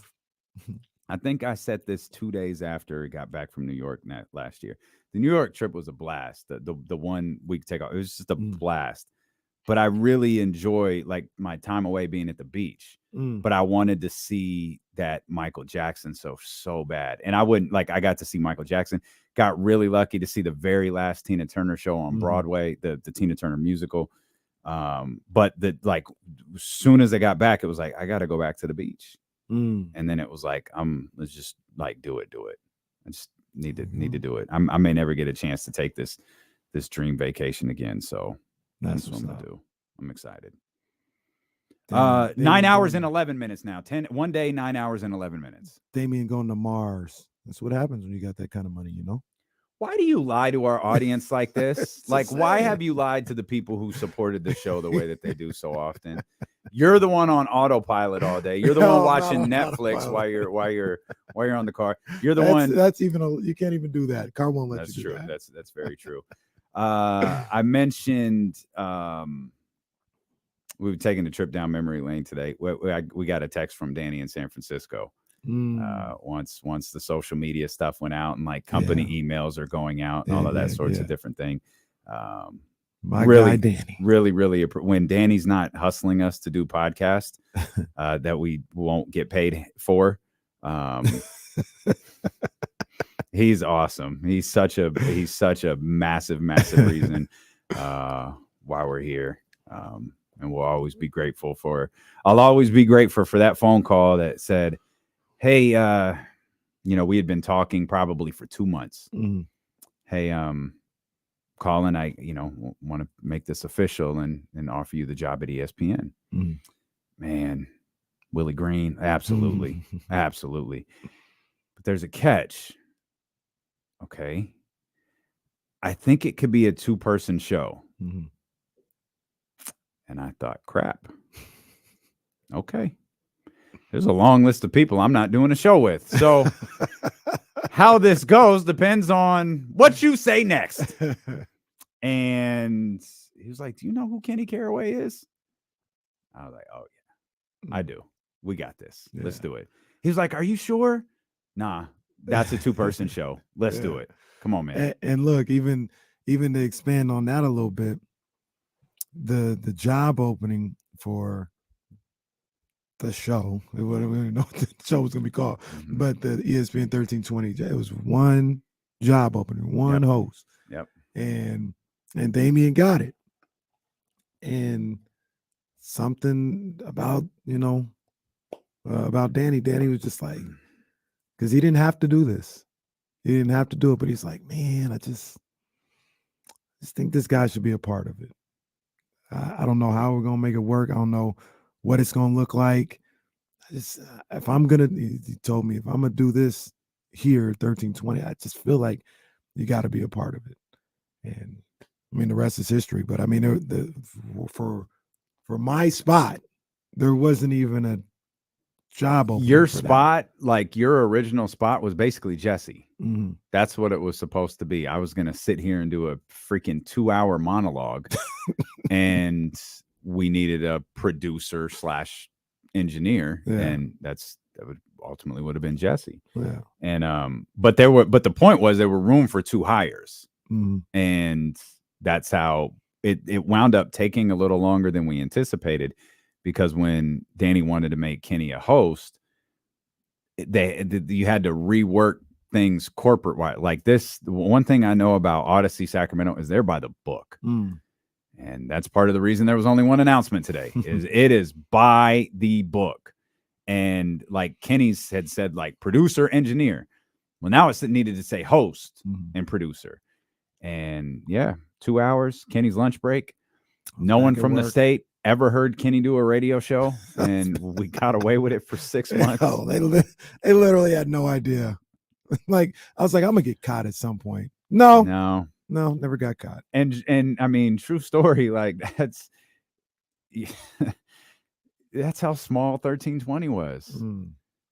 Like I mean, it does not offend us when people go, man, I love your podcast. That does not bother us at all. But I also think those people don't know that 1320 is a radio station. Like, hey, you know, we've thanked people. This has been like the world's longest, you know, Grammy award-winning speech, but we can't not thank Sarah Hodges and Jake Gaden and of course, you know, Marshall Harris and, you know, for all the and my man Cody Starks and Coco and the crew over at Good Day Sacramento, because they gave us, you know, so much television exposure. I mean, they still do now. I mean, we, you know, Jake needed us this weekend and we had to ghost him. Sorry, Jake, we love you, but it's very rare that me. It's rare that me and Kenny aren't on. It's very rare that me or Kenny aren't on. And this just happened to be a weekend where we couldn't do it, but we were on last week and the weekend before. Like, they have given us so much television exposure to help ESPN 1320 and D'Lo and Casey grow. It's been awesome. So thank you to our crew over at CBS 13 as well. Yeah, absolutely. Thanks to Leezy. Leezy does some great work for us too, man. I don't shout our man. Leezy HAL. Leezy gonna be a big part of Soul Bloom. Oh yeah. Leezy, we need to talk. Leezy gonna be a big part of Soul Bloom. He's gonna be a big part of the YG show, the live broadcast at Sky River Casino on September 21st. Leezy riding with D'Lo and KC on 1320 and 102.5 moving forward. Yeah, absolutely. Shout out to the Giants. Giants just won 1-0. Wow. Over the Diamondbacks. Wow. 2 hits on the game. So what do we say? 2 hits for both the Giants. 2 hits. One was a solo home run from late night Lamont. Wow. The other was a random single up the middle in the 7th inning. So from Michael Conforto. But that's it. They win 1-0. So let me look at this again. That now brings the total. So what do we say? 5 straight. And then there's a 6th one there and a 7th one. So I think it's 7 of their last 8 have been 1-run games. Living dangerously. That is wild. Keep finding a way to win, man. Bro, and so, bro, I don't know why I just went TC on everybody. The funny thing is when you go like a little, how did they get their ass kicked by the Nationals? The Nationals, one of the worst teams in baseball, beat the hell out of them. Now, the only thing that I could say to that is they lost that series 21-4. It's ridiculous. The only thing I could say to that is it was the end of like a 54-game road trip that they had to be on coming out of the All-Star break. Got NBA rules now, huh? Okay. All right. We got NBA rules here. Fair enough. They were on the road for like a week and a half. Okay. They were ready to come home. Then they lost to the Tigers right after that makeup game. The road trip wasn't even over. That's right. Yeah. They had to play a makeup game in Detroit on the way back. Yep. Just stop. Yeah. I know a lot of people say, you know what? I'm just going to stop off in Detroit on my way back to California. And then what happened was, and this is mean. It is mean. That's a shoot, David. But, you know, it is what it is. You got just what the doctor ordered. A series against the A's. Okay. Yeah, it's true. You look, you see it. That's when things turned around. Well, it's true. When they got that A's Tylenol, that A's Motrin, well, start feeling better. Same thing happened to the Dodgers. Now, I was watching the game yesterday, the Giants game, and like the way they position it, they do it on purpose too, because that's just great. The out-of-town scoreboard, you know, on certain TV angles, you can see it. Like when they're focusing on the pitcher, you see the out-of-town scoreboard. And right behind the pitcher is almost always the Dodgers score. So you know what's going on with that. Mm-hmm. It was 7-0 in the 2nd inning. Dodgers over A's. I was like, we're not gaining the game tonight. Hopefully we just tread water. Ain't no game being gained tonight. Why didn't we have the game on? Why didn't you remind me? Oh, yeah, I forgot. Sorry, I was on the iPad. You was watching it on your iPad. What a self guy. Get complex. I'm thinking. I need to think this thing through. Yeah, go take a lap, Kenny. I completely forgot. I forget we have TV, live TV here. And it's not even Mike and Tony. It's I love Pablo. I thought Pablo quit. He left too. What the hell is Pablo doing up there? I thought he left too, like a year Like and a half while ago. Be your own Same people, thing with man. Be your own same people. thing with Bomani Jones. I thought he left years ago, but he's still here. But now I think he's officially gone. I just read the Bomani story yesterday. Is this HBO show still going on? I That think got cut it's too. Oh, it got cut? I'm pretty sure that got canceled, I just thought it was off. No. That's tough. Nobody's HBO show lasts except for Bill Maher. Well, audience. Well, where's that? What's my job here? You're listening to D-Lo and KC on KIFM West Sacramento, 98.5 FM KRX QHD2 Sacramento, ESPN 1320, always live on the free Odyssey app, live on Twitch, YouTube, and Twitter. It's only fitting on this day of reminiscing on D-Lo and KC that we talk to Ramsey. Hey. Ramsey, my brother, what's happening? Not too much. Congratulations once again. Thank Kyle Matson about a week and a half. I kind of already knew about the 102.5 thought. Bro, are you wearing in the chat. Bro, are you wearing your mask? For a minute, yeah. I'm in the middle of one of your favorite stores, the Food Co-op. Okay. Ramsey. All right, Ramsey. Is there anything else? We were talking Giants. Did you want to talk Giants? Did you want to talk baseball? I don't want to lose you. Yeah, hey. All you got to do, like they say, one run game is a win. You got to win by any means necessary. I mean, I'll take the 1-run wins all day, every day. I agree with you. Let me ask Ramsey, because a lot of people trying to say that I'm too hard on Farhan. I'm not Giants, all this other stuff. Ramsey knows. Ramsey, do you have the same concerns that I have about this roster? Have they maximized what they could get, and they probably should have gotten something at the deadline to help these guys get to the finish line? Am I alone on that school of thought? They could have, but let me put it like this. Don't sleep on A.J. Pollock. A.J. Pollock, when he is healthy, he comes through in the clutch. Especially, refer back to when he was with the Dodgers. When he was with the Dodgers, he came through on many occasions. That's all you need. That's all you need from him. You're not asking for much. If he can come through a few times in the clutch, like a la a Cody Ross, Ishikawa, Mike Morse, that's all you're looking for. Well, we'll see. Like I said, I'm not saying nothing bad about A.J. Pollock yet. I learned my lesson in 2010, 2012. I'm not going to say anything about him just to see what happens. Okay. Ramsey did the call with the mask on. That man extra safe. And stop snitching, bro. He said Kyle did it. Stop snitching, bro. Hey, did you see these Skylar Doggins? I saw what was going on. So I was a little confused because I thought she was a free agent. I don't think she was a free agent. Oh, she was talking about last year. I thought currently she's a free agent, isn't she?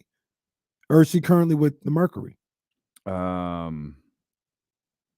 thought she was still with the Mercury. Am I wrong? I thought wrong. She didn't come back. But the whole thing is they wouldn't let her work out at the facility, right? Yeah, I don't know why that is. I feels like something ill is happening. Is it? Look, I don't want to do this because she's making history right now.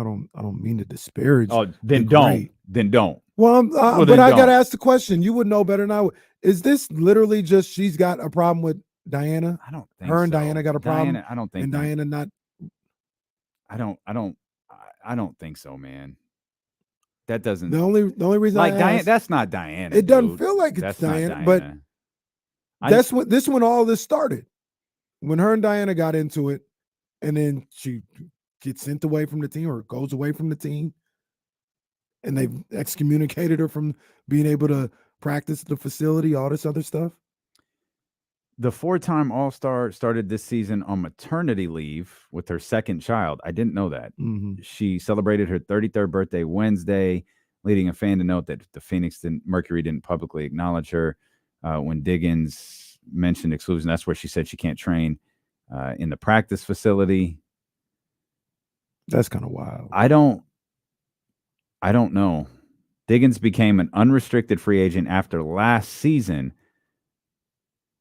So she is an restricted free agent. Because my guy wants her to go to the Sparks. He's been saying it all year, like come to LA or whatever. So that's why I knew she was a free agent. But now I'm confused because if she's a free agent, the Mercury don't have an obligation to let her in the practice facility.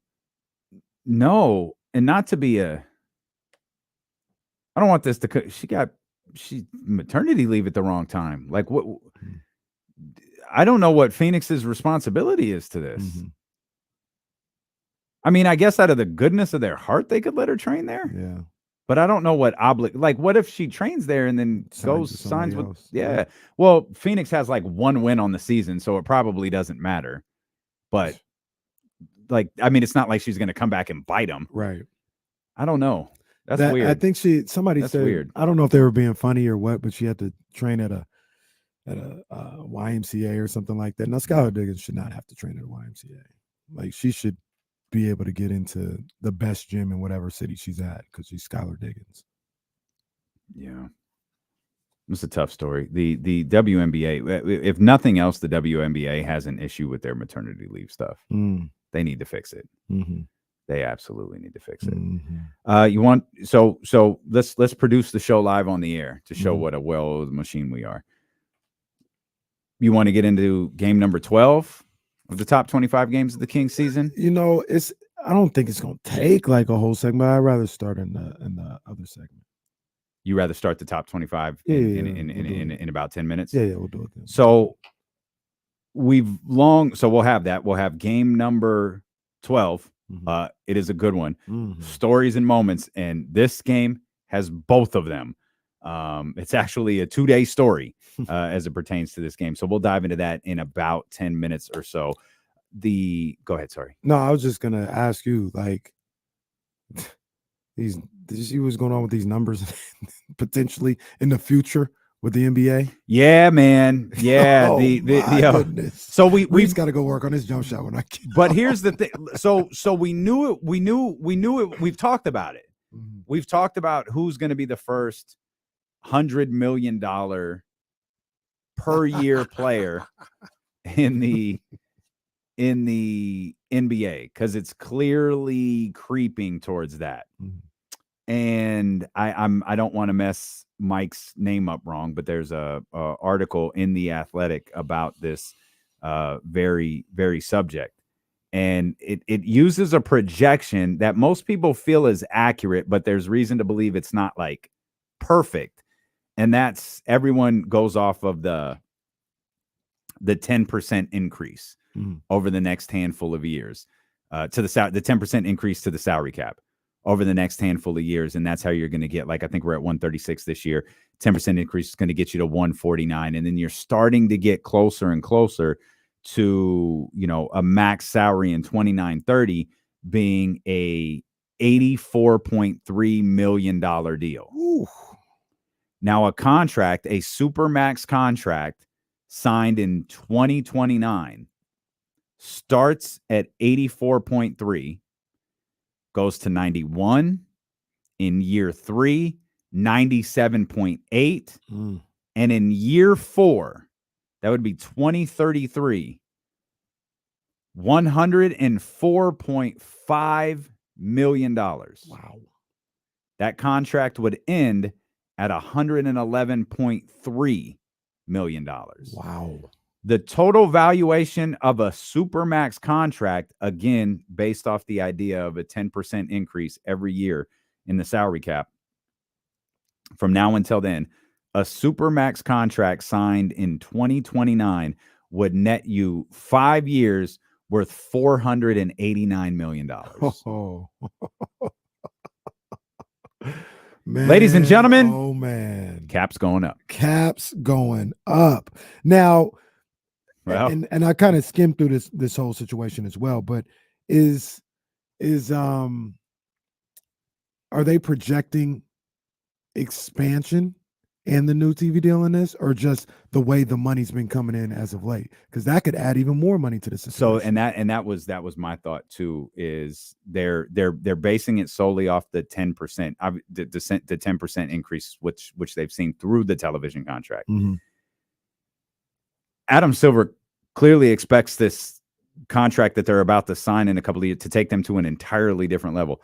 That doesn't factor that in, which is why I kind of like I had to think for a minute, because if it increases 10% Mhm. and it increases 3% the next year, when that new TV deal goes into effect, it could see an increase of like 12%, 14%, 10%. Not, like Kenny's line from earlier this season. Those are averages. That's why you have averages. It might fluctuate a little bit, but you might have averages. This is just based off the steady 10% increase. I do believe the television deal is going to play a major factor in how much it is. Expansion, I don't think was talked about in here.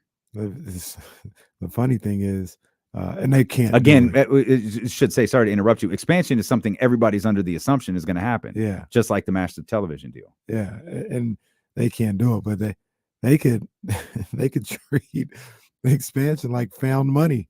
Like, oh, you guys are already getting money. We didn't even factor this in. We're gonna keep this over here because we didn't even budget this in. You know, this just started. You know, we did some work on the weekend real quick and got it. You know why that doesn't work? 40 million. You know why that doesn't work? Unions, baby. Oh yeah, they ain't letting that happen. Unions, baby. UFC fighters take notes. Ain't no found money in the National Basketball Association. The money in the NBA is about to go crazy. Yeah, that's pretty wild. About to go and shout out to Jeremiah. He pointed out. Shout out to Keegan Murray's next contract, or Keegan. I guess it'd be Keegan's third contract. Yeah, it'd be $100 million player. There you go. They also did a salaries for top stars compared with like in adjusted for inflation. So what that would look like, not necessarily adjusted for like the cap, but just adjusted for, inflation. Two things. Do you know who the first 3 basketball players were to get $1 million contracts? I could be wrong, but Magic. That was the third. Magic famously, and I worked on this for an hour, by the way, and couldn't get the answer. Magic famously signed the 25-year, $25 million deal contract, right? Yeah. Spot Track has that contract going, like it has him listed at like 30 some odd seasons in the NBA. I have looked everywhere to figure out, did he get paid $1 million every year until 2010? And I couldn't find it. Wow. I found Magic talking about it. Yeah. But I don't like, what did they do? Did they just keep paying him? Seems like it. Probably so. The other one I'll put in there is oh man, what's my This goes against your record, by the way. What? Yo. Wait, I'm sorry. Yo, who started the music? This goes against your record if you get it wrong. Who started the music? The first 3 players to earn $1 million in the NBA. Magic Johnson was one. He was the third. Spencer Haywood, the other one. He was not. Okay. Can you get 2 out of 3? Who was the Spencer Haywood was not. It was not the guy. Who's the guy that Wood Harris plays on Winning Time? Spencer Haywood. Ah, it is. Damn, that's what I'm talking about. Hell of a job by Wood Harris. It starts this Sunday, right? Winning It Time's does. back. Yeah. It does. We'll be talking about that on Monday. James is going to shut that down so quick. I swear to God. You might be turn that damn music off because this is not a loss for me. All right. Not a loss. Oh, can't handle them lights. You're thinking too hard. Moses Malone. I do remember Moses. Now, who's the other one? Cap. Kareem.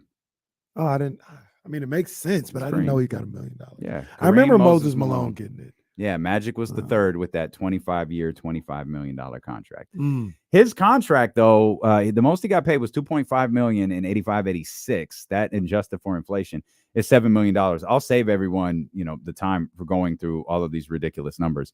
There's only one contract adjusted for inflation that makes any sense. Because, Magic, Shaq's is good. Shaq's $27.7 million in 2004, 2005. adjusted for inflation is $43 million. So that's like that checks out. Is Kobe in there? Is like somebody that Kobe's $30 million in 2012 and 13 adjusted for inflation is 39. But again, this is another one that's really obvious. If you remember the deal, it was your GOAT. Oh, my GOAT. 1997. No, don't gloss over that. My GOAT. Yeah. Wow. Say who's your GOAT, Damien? Say it. You haven't said it. Say it. Wow. No, he don't have to say nothing else. No, he keeps saying your GOAT. I want to hear you say it. Say it. He didn't say it. Come join the dark side. Come chill with the youngins. This dude, man. I can't. I'm not doing this. I'm going on vacation in 45 minutes. I ain't doing this. This is perfect. Just say it. I ain't doing this. 1997, 1998. 36 million? 33.1. Adjusted for inflation, that's $61.8 million. That's the only deal that makes sense. And I can't remember how did Michael Jordan make $30 million in 1997? Was there not a cap? Like, how did that? I remember it happening. And I remember part of the thing was it's because he hasn't made any money in relation to NBA, like his entire career. Part of it makes me feel like there isn't a cap. Was Jordan not part of the Players Association? That doesn't seem possible. Because he wasn't. That's one of the reasons why he was never on NBA Live. Huh. Barry Bonds also. Him and Jordan, they were never part of these sport games because I don't know if they were part of the. Yo, are we supposed to go to commercial? Oh yeah. Is it too late? We can go now. Yeah. Well, I need to. I got the Jordan stuff too. You do? Okay, what is it? So basically, like the cap, like most cap space you could spend that year was like 24.9. But back then, you could still re-sign your own players, and there was no max to how much you could sign them for. So you can go over if you wanted, according to Spot Track. Okay. Did we get to the bottom of the Players Association? Michael Jordan opted out. Okay. Michael Jordan opted out of the National Basketball Players Association shared license agreement. Ah, there we go. That's what it was. What do you want me to do? We can go to break, bro. Our ratings are fine. All right. We'll come back. We'll get into the top best producer in the game right there. Yeah, man. We'll get into the top 25 games of the Kings season. Game number 12 when D'Lo and KC return here on Sacramento Sports Leader, ESPN 1320.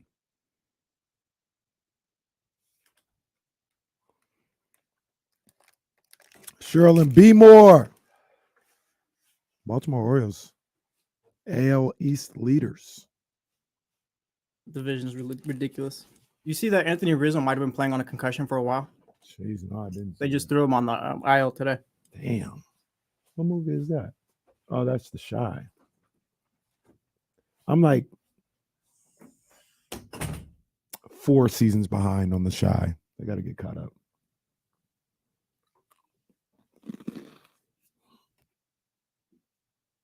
I need to find a new show. I was watching Mayans, but that just ended. I've been watching reruns of The Office now.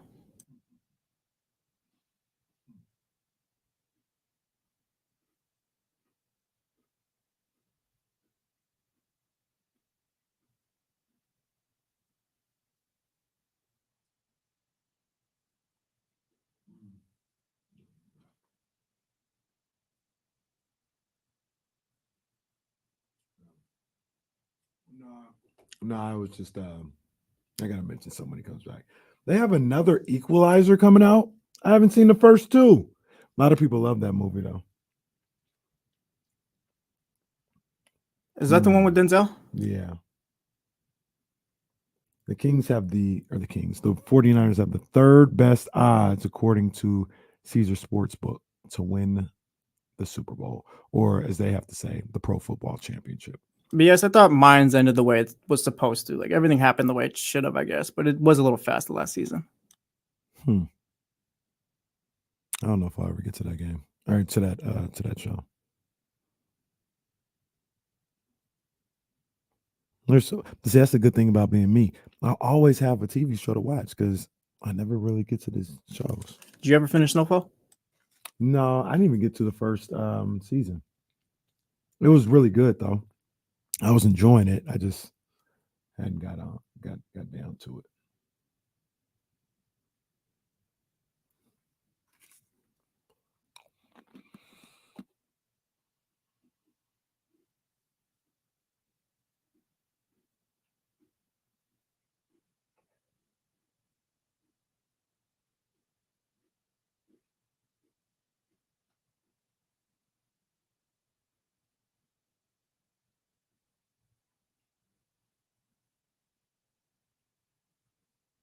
Yeah, Dave, I had no problems with the ending and stuff. I like you. I thought that there's the only way it could go. I don't know how you people have all these times to watch these shows. That's what I do when I get home. I'll get home like around 7 or whatever. Throw on a show or something.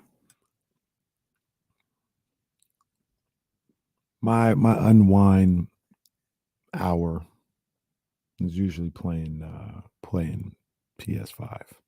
So when I just trying to chill. That's what I've been doing. I'm playing FIFA a lot more lately.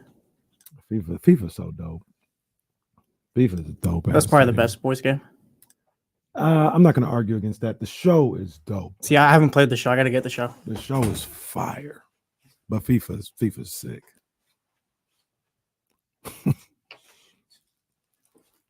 Hi, baby.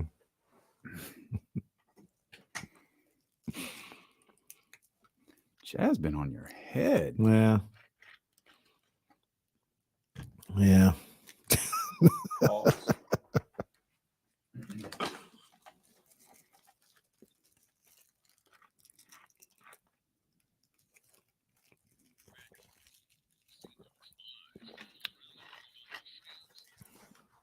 Hey, my girl Faye.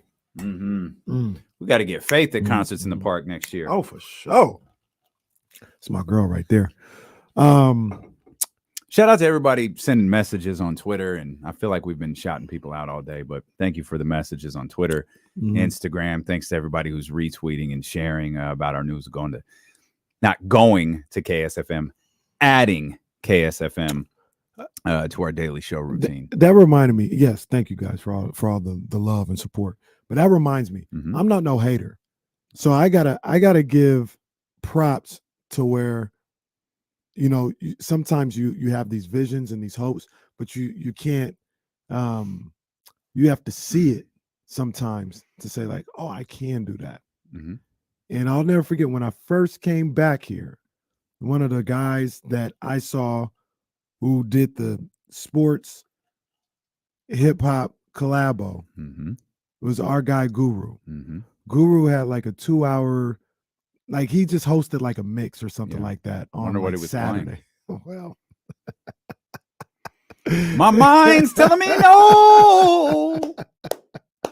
Yeah, should have kept telling you, Guru. But I remember seeing that, and I was like, "Oh, yeah, I need to get on that. I need to be doing that." Now, at the time, I didn't know how I was going to get there, but I was like, "I need to be doing that." And Guru was one of the first people I saw, kind of have that. I think it was on Q102, yeah, like an hour or two on Saturdays, where it was the Backyard Boogie or something like that.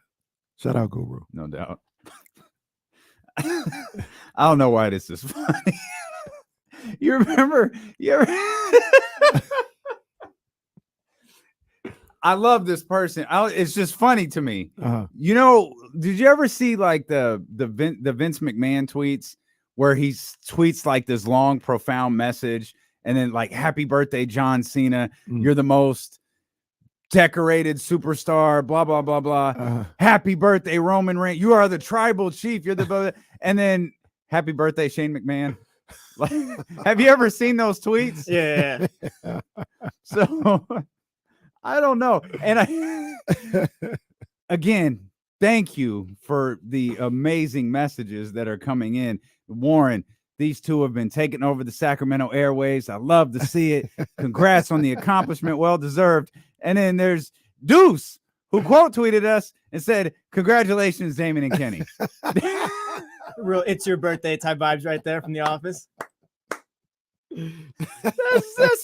That's strong. Happy birthday, Shane McMahon vibes. I know that's not what Deuce meant. It's just after Warren's like long, heartfelt message, seeing Deuce, it just made me laugh. Deuce and Mo are a really big part of the show. When Absolutely. Thank you to Big them. up And to our people, man. hey, thank you. This show, your 3 years on the radio have been incredible. Watching you grow as my partner and as a lead when I'm away has been tremendous. I've said it before, I'll say it 1,000 times. I won't do this without you. Not now, not ever. I have no interest in working with anyone else in this business. You frustrate the hell out of me sometimes, but you're so great at what you do. And to be this good at this point in your career really just tells me this show on ESPN 1320 and this show on KSFM, it has an incredible future ahead. And that's because of you. That's love. You see, I'm trying to blink. If you rub, what you have to do is you have to do this. What you got? That was a call. That's what for you me. have to do. I didn't have to do that. Yeah. That was me. You have to. If you just wipe your face repeatedly when you think the camera's on you, you might be able to drudge up a tear. Oh, man, hey, man, I appreciate that. And likewise, man, thank you. You know, like, I listen to you. You know, I listen to you. I run the plays that you call. You know what I'm saying? And throughout this whole maneuvering through all this other stuff, you've been here. You knew what it looked like. And I mean, this is the play that's called. I'm gonna run the play. You know, simple as that. I'm gonna run the play. There ain't no. I'm not gonna freestyle over here. I'm gonna run the play. And you know, you've led us in this direction and on this path, man. So I'm riding, dog. I'm riding 100%. I get emotional about this. I'm about to cry. You've navigated through these waters, man, and you got us here, man. I'm riding, bro. I'm riding. Now we got us here. Yeah. And this crew watching, listening. The Chatty House, you know, we appreciate everyone on 1320 and Odyssey and tune in, and appreciate everybody who listens to this show. But this group here in the Chatty House and YouTube and Twitch, y'all have made this like extra special, because you know the tough thing about old radio is, you know, you get lost. Like, it's old radio, it's like me, Kenny, and Jesse. You hope people are there. You don't really know. You think you know what the big story was last night, but you're not really sure. Streaming has changed that for us. Like, when the Kings clinch a playoff spot and it's 11:59 and there's 450 people in here ready to watch the show, we know, okay, this is different. Like, this is a big deal. We know when the Warriors win the game that sets up the Kings Warriors series, and at 1 o'clock there's 920 people in here because 400 came over from 95.7. Like that's a different feel for what we do that didn't exist like 15 years ago. So we're super, super thankful for this group here, who, whether we're a part of your work day, your work at home, your work in the office, whether you just got pulled us up on a screen as you're driving around delivering packages, shout out Delivery Joe. Yeah. We appreciate you guys, man. Thank you so much. And once again, man, shout out to this dude, Damian Bartlett, man. He's so good at what he does. Like, it's one of those things, like how do I explain it? Number one, it's fun. It's always just fun. But he always is going to have it. Like, this whole thing, nobody was like, the original plan was for us to have a radio show. We have 2 Comrexes, and we talk and we listen, and we kind of like play double dutch to know when the guy is done, and then we'll get in. There ain't no visual to this. But he had the foresight to say, hey, man, I think we should be on Zoom. So, you know, we could have visual keys to when to talk, when to interrupt. It just helped the conversation better. And I was like, that's a good idea. And then the Zoom went from, damn, I wonder if we can like have people watch this. Like that's what it was. That's what I'm not gonna sit up here and say nobody was doing this. I'm sure there were people out here who were doing some type of live stream or whatever, but it wasn't the way you created it and you envisioned it. And then we get that going, and they're like, he's like, look, man, I know it might be a lot, but what if we just never go to break? I'm like, all right, yeah. First time I was like, yeah, it's nothing.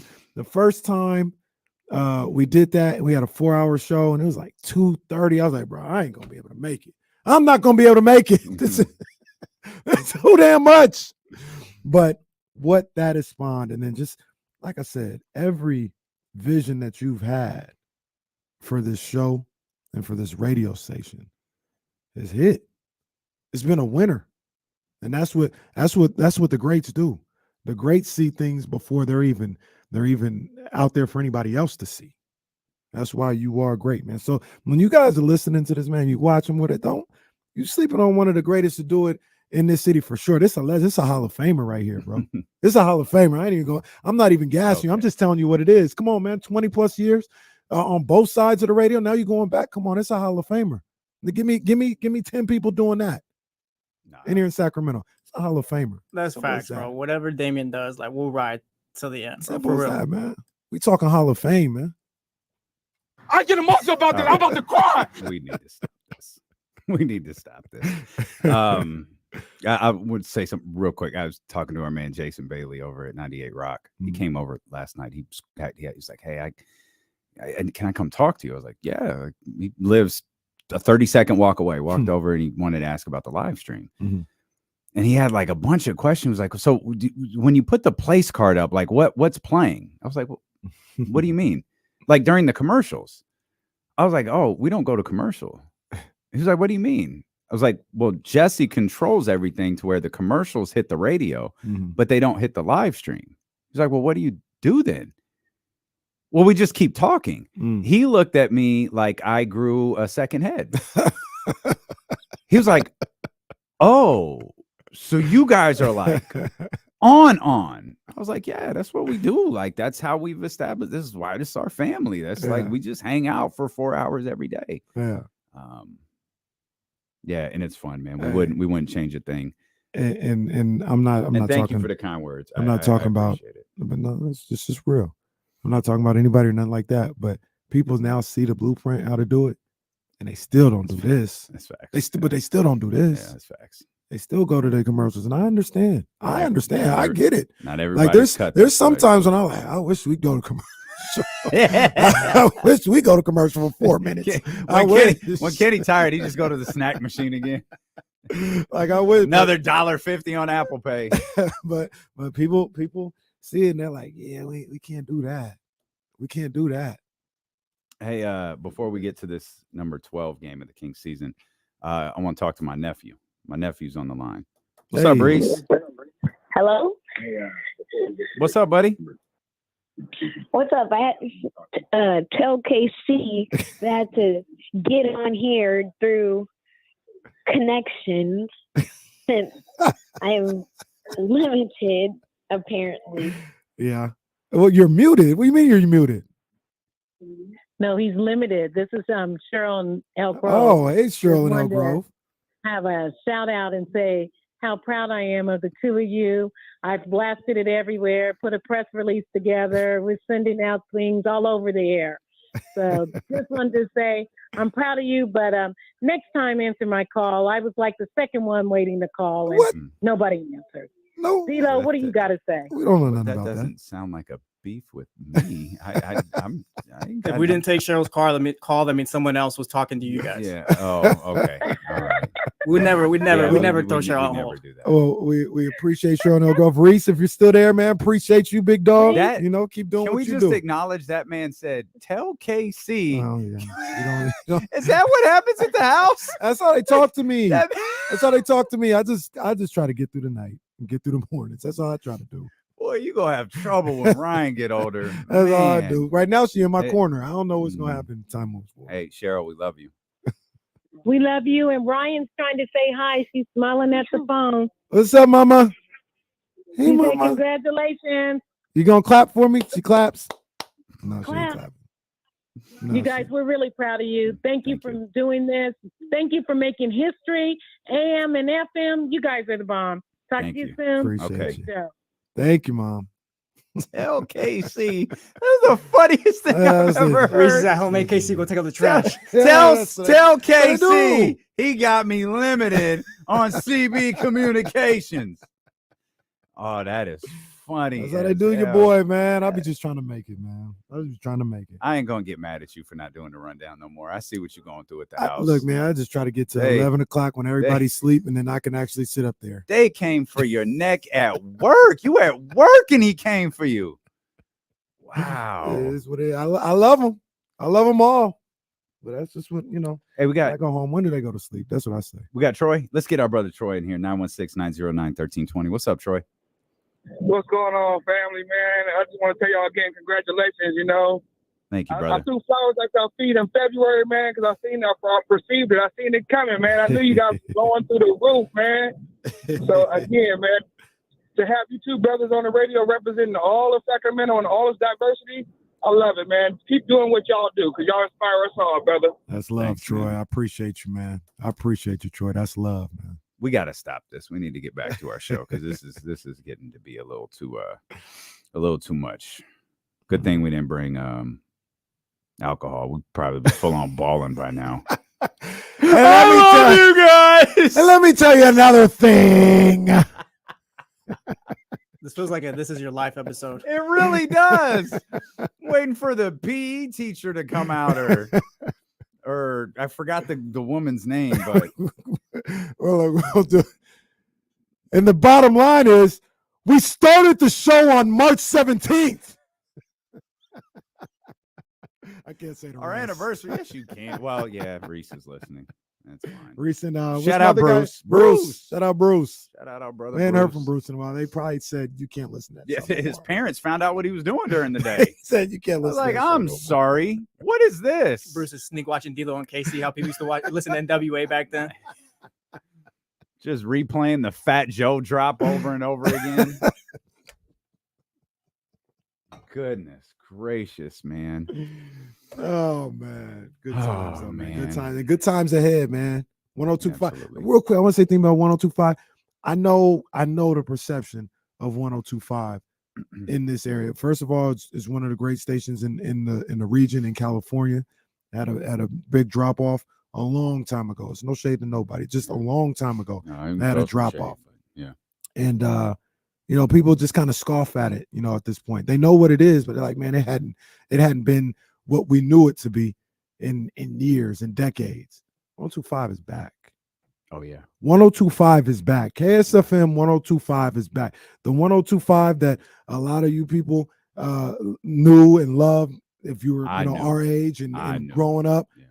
That 102.5 is back. You Sacramento, you're about to have a hip hop and R&B station that you can be proud of, that's going to be respected around the country. Facts. At this point.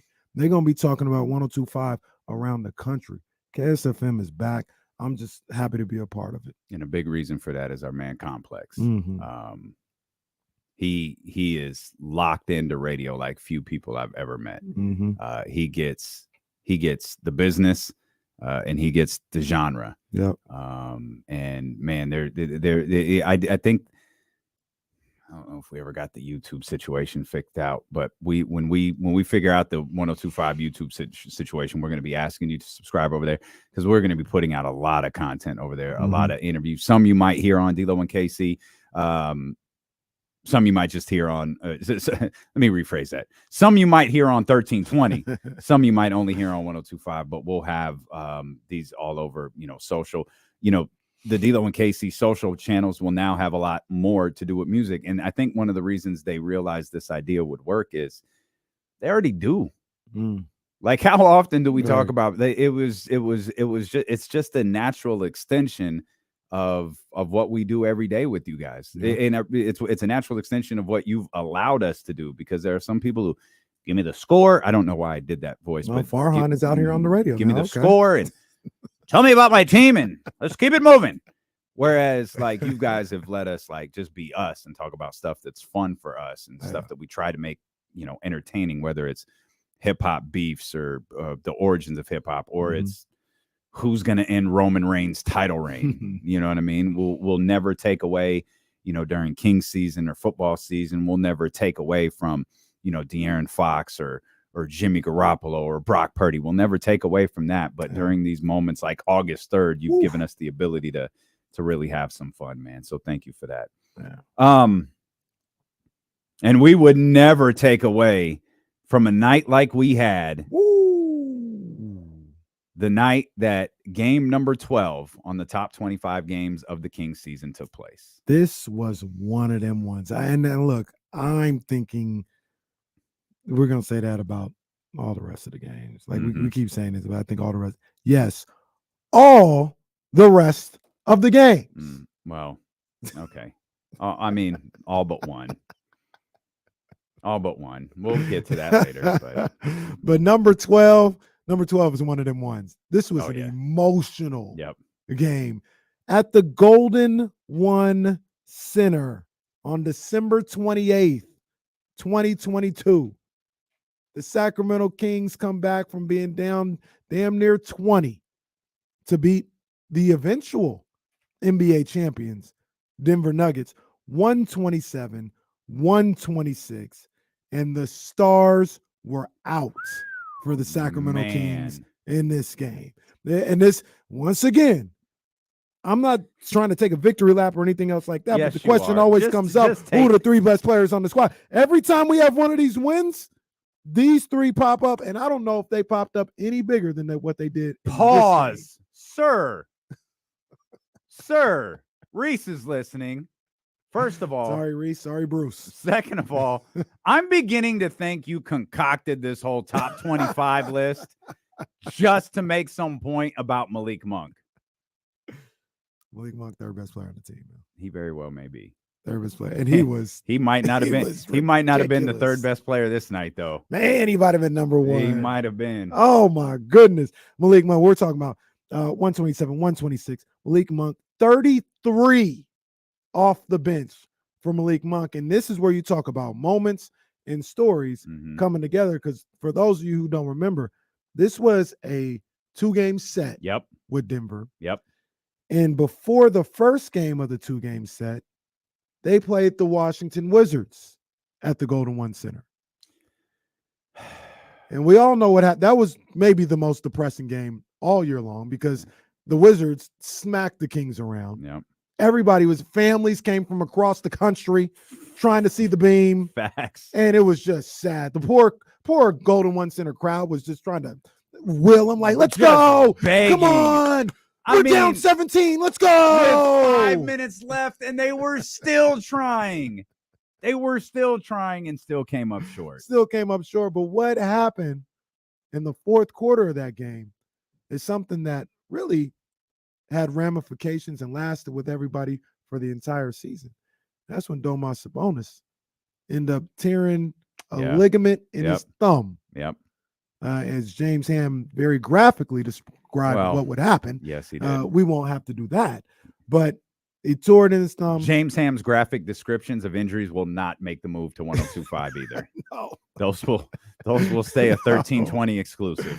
So the announcement comes out that he's torn this ligament. It's just at that point, it's kind of day to day. We're going to see how it feels, see if he can play with it or whatever the case may be. The first game against Denver, Domas doesn't play. That's his game with his injury. And the Kings go up by, I think, 20 at that point. Everything's going to be all right. Everything's going to be right. Below the 20-point lead. Lose by 7, I believe, to the Denver Nuggets, 113-106, if I read that correctly.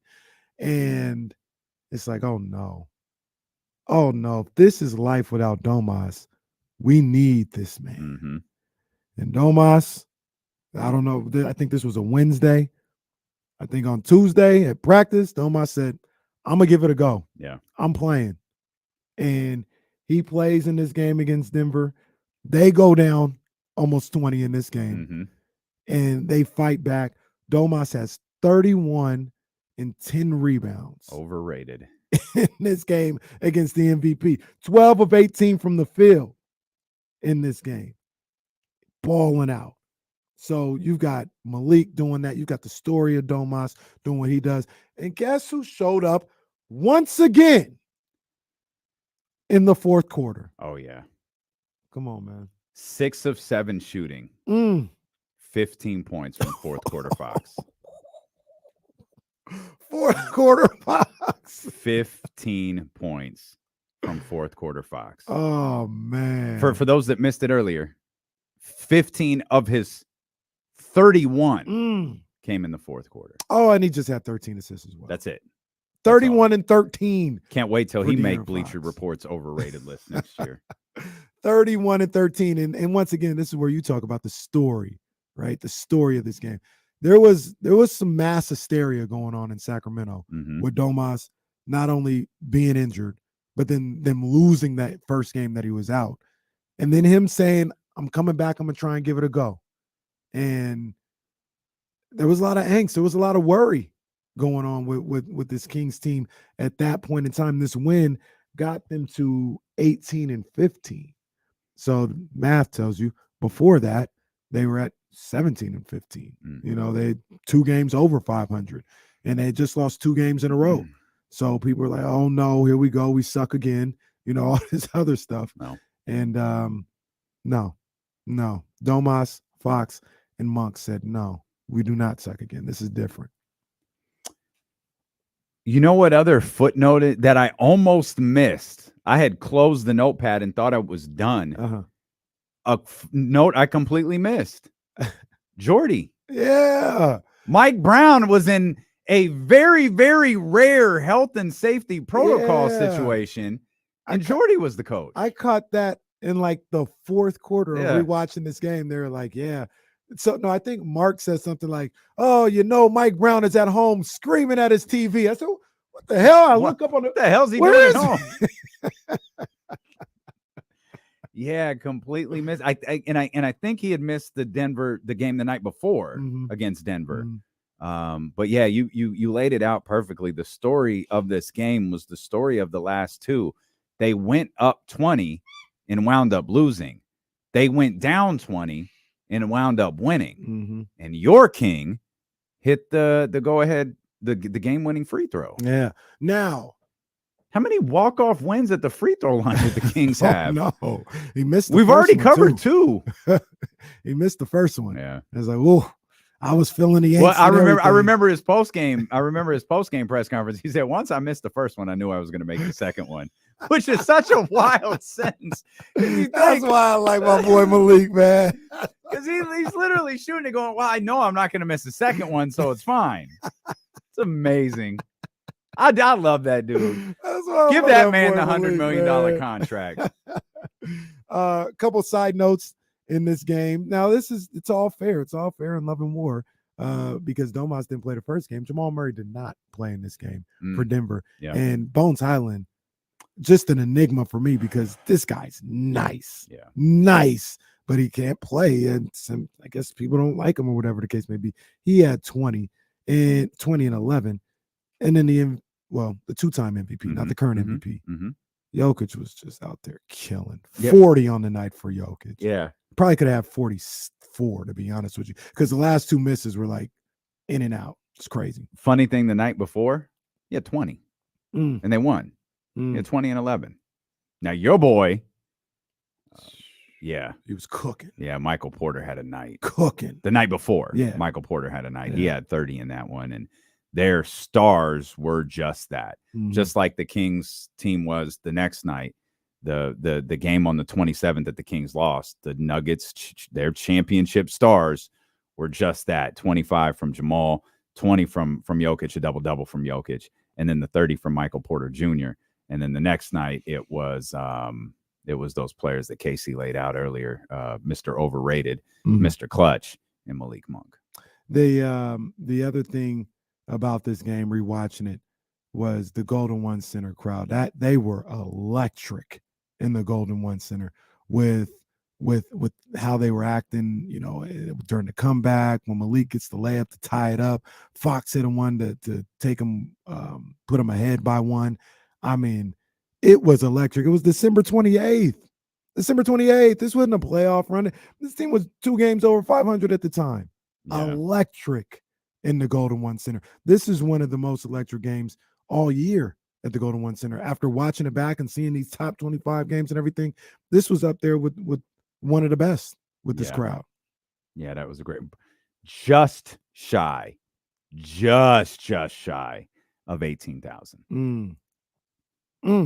17,985 to be exact. Technically, I think they still, they got 100%. Yeah, all of these games were a sellout no matter what the number is, Right. which is the wild. The 18,000 is when they started adding seats. Yeah. I think the capacity for Golden One is like 17,900 or something. Well, like it felt like they were adding seats for like a month. It's just like another capacity crowd, another attendance record. Like, again? What is it? Who's running this thing? Vince McMahon just announcing more and more people every time we show up? It's incredible. No, this was a good one. This was a good one. And I don't think you could tell the story of this game without telling the story of the game the night before. And I know it's on the list. But the game 2 nights later. We'll save it because I know it's on the list. I don't know where it's at on the list. Yeah. My rage is saved for a specific spot on the list. But my rage. Yeah. Yeah, that game. I mean, that's looking back at it now. That's a hell of a week. Yeah, that Jazz game. Yeah. Oh my gosh. That's a hell of a week. Oh my gosh. Yeah. And that Christmas Eve disaster for the Barling family. That's what that was. That was Christmas Eve. Yeah, it's December 23rd. That's why everybody was. Why so many families were here, bro. We were there. That was upsetting. That was very. My sister. Oh, the Wizards must be really good. My nephew's like, no, Mom, they're not. And they weren't. They ended up not being very. This is. My sister was like, hey, I thought the Kings were different. No, they are. No, this doesn't look different. No, I know. Starting to get an attitude. What, are you still asking questions? I'm not happy about this either. Oh, such an upsetting night. Friday night too. So people had to take our picture inside. Like, yeah, okay, take a picture of us and whatever. That's when the beam was. Oh yeah, people are coming to see the beam. I remember talking about you were trying to get tickets, and all they cared about was like, yo, we want to see the beam. They didn't care about the game. Yeah, just want to see the beam. Yep, that was it. I got tickets from a girl KMB, bought a couple, and yeah, watch the Wizards kick our ass. You know what stands out like besides tears and disappointment. We talked about the Golden One Center crowd in that December 23rd game, and how they just wanted it so bad. So did Domas. Not that should be surprising, but I feel like that's where that's just where I started watching Domas on the floor. And I don't know if it's because of the way they were playing, but it just really stood out. It was in the fourth quarter. The run you felt like would happen never did, but he kept pushing for it. Like he'd make a play, he'd get an and one, they'd get a stop, they'd do something. Hey, come on, let's go. Like you saw his mannerisms pick up. You saw him grabbing guys by the and kind of pulling them closer for a huddle. Yep. Hey, get in here. You saw him take a lot of leadership on the floor. I'm sure he had done it earlier in December and November as well, but just probably because of the sheer disappointment of that game and the fact that I stid the entire time through that loss too. Yeah, was like I'm watching him like, oh man, this dude's a leader. Yeah, absolutely. And it's something that we kind of gloss over, at this point. But the guy had a torn ligament in his hand, and just played the rest. He didn't sit out because of that hand the rest of the season. And I think this was the game De'Aaron said post game, the Denver one that we were initially talking about. He's playing with a broken hand. This team is so great. Oh, I hope. I know it's going to be different, but I hope the vibes are the same. Yeah, you know what I mean. I do too. Like there are so many. I hope there's not extra we're supposed to be here pressure. You know what I mean? And that's one of the things I talk about with this team next year is it's a fine line, man, because they're still in their beginning stages. So if you beat Detroit on a Wednesday, man, be happy about that. Maybe I'm just jaded because, it's been so long, and I'm just still happy that they're look like a competent franchise and a good team. But I'm gonna be happy about beating Detroit on a Wednesday. I'm not gonna look at it. Well, it's Detroit. It's nothing. Like, okay, calm down. We know you're gonna be happy about beating Detroit. No shade to my man James Wiseman. You know what I'm saying? I like James Wiseman. Me too. It is what it is. But I hope it's still a vibe in the Golden One Center and outside the Golden One Center in Doco. I hope it's a vibe out there still. Man, as long as that beam's lit. As long as the beam is, I think we'll be just fine. The beam is special. Cam, I'm looking forward to that Draymond Domantas Sabonis matchup. All right, Cam. All right, buddy, calm down. Cam. All right, Cam. We'll see. Cam keep asking me, can I dunk? I turned 40 years old. I ain't dunking. But Cam can't guard me. I promise you that. I get buckets on that scrub. I get buckets on his ass. I'd hit Cam for 40, just at my age. I'd hit for 40 on Cam. He can't guard me. You know who can, though? 6'5", 250 Stephen Brown. Well, 6'5", 250 out of Oklahoma. Man, I'd get Stephen Brown in the post. Mouse in the house. Blue chip right there. Mouse in the house. Mouse in the house. Shout out Dre. Dre jumps in every day and says, De'Aaron Fox is winning MVP Let's this go, year. Dre. Let's go, Kings. Let's go, Dre. Let's go, Kings. You ready to kick your feet up, man? Enjoy yourself a little bit? Yeah. Yeah, man. Enjoy yourself. I'm ready, man. Enjoy yourself. We got it over here. I know you do. You ain't missing nothing but the Ocho, because that's all we'll have to talk about.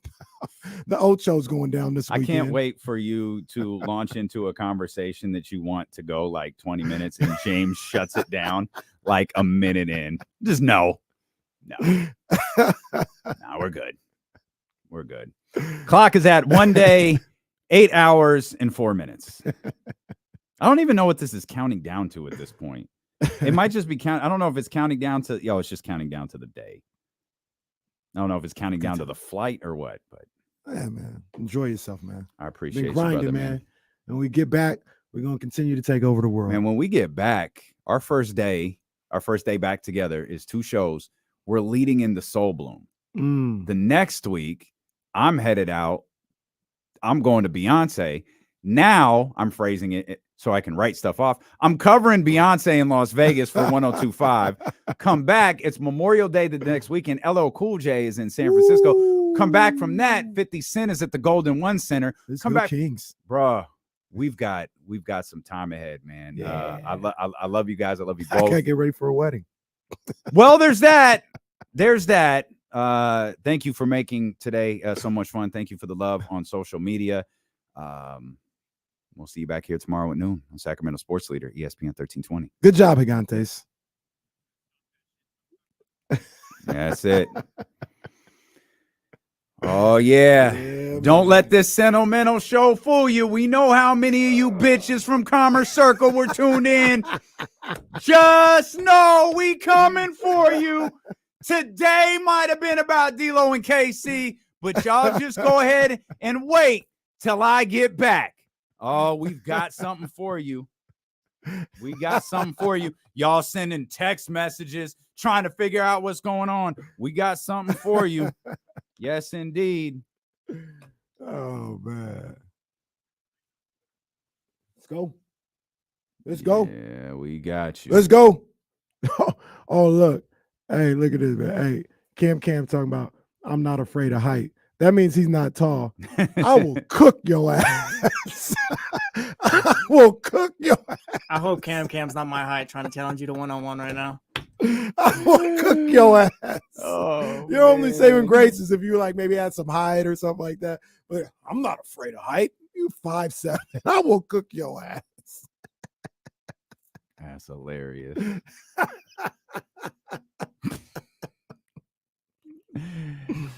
Oh man, close all these tabs.